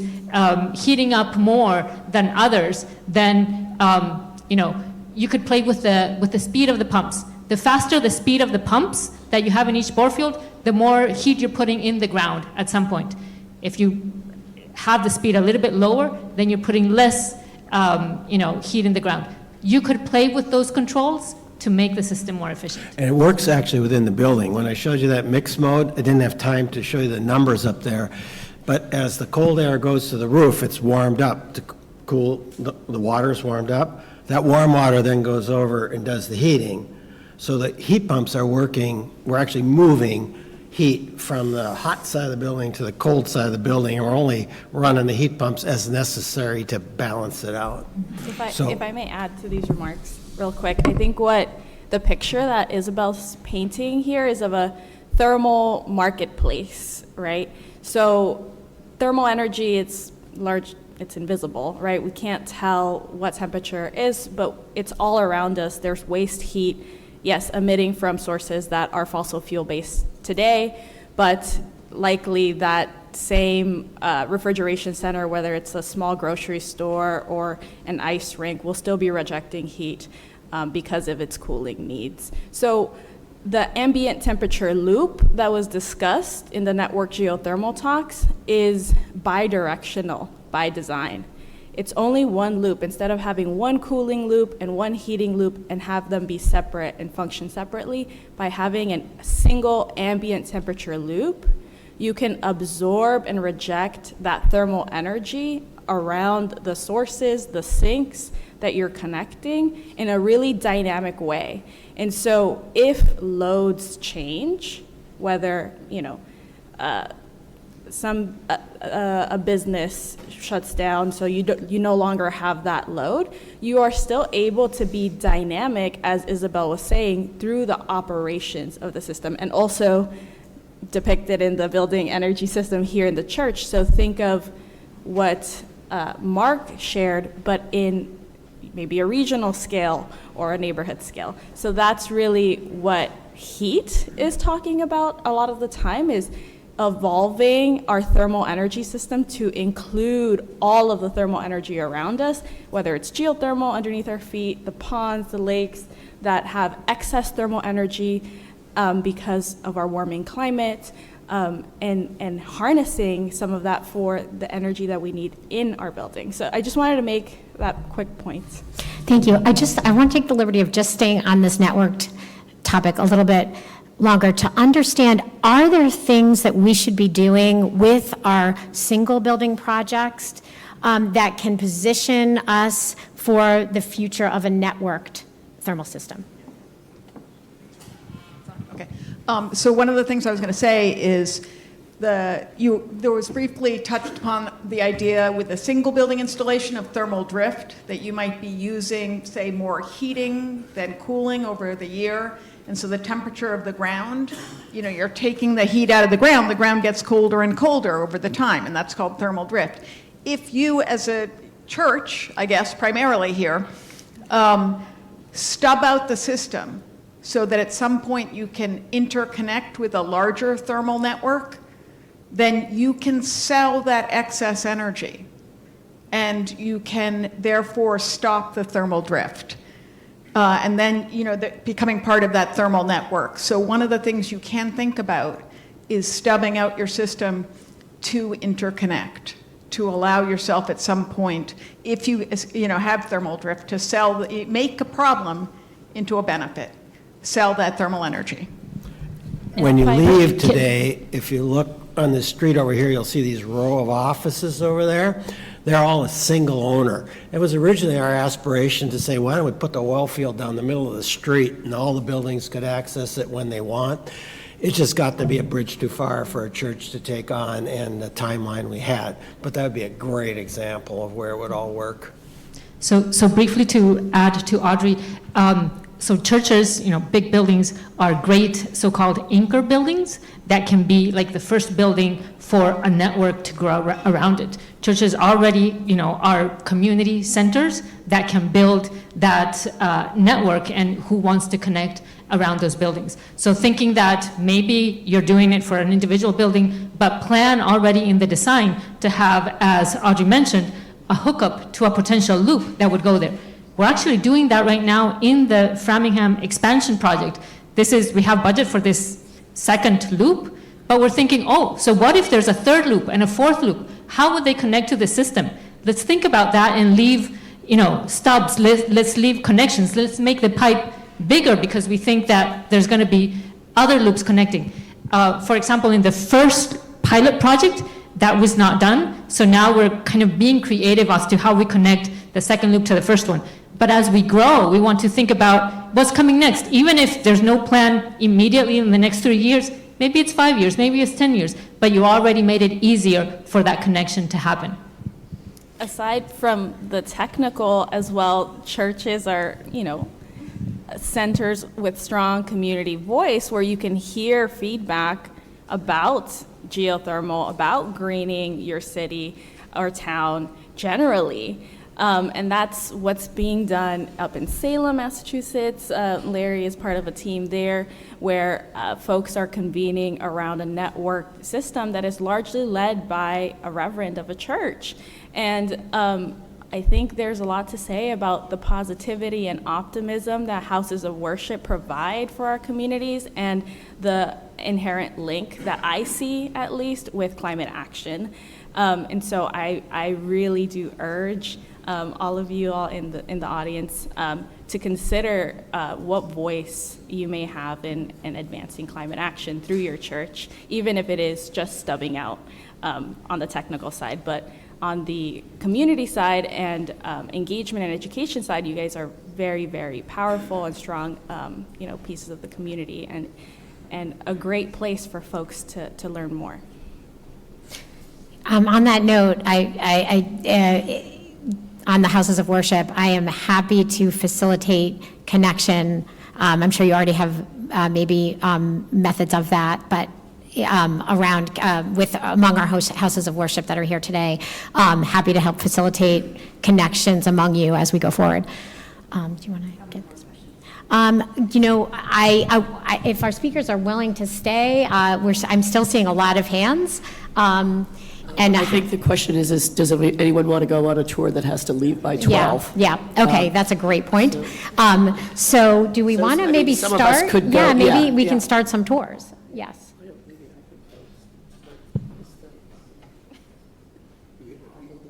You're the brains of the operation. Rob, are you guys down in the... Can I just ask a question? Okay, so Kathy will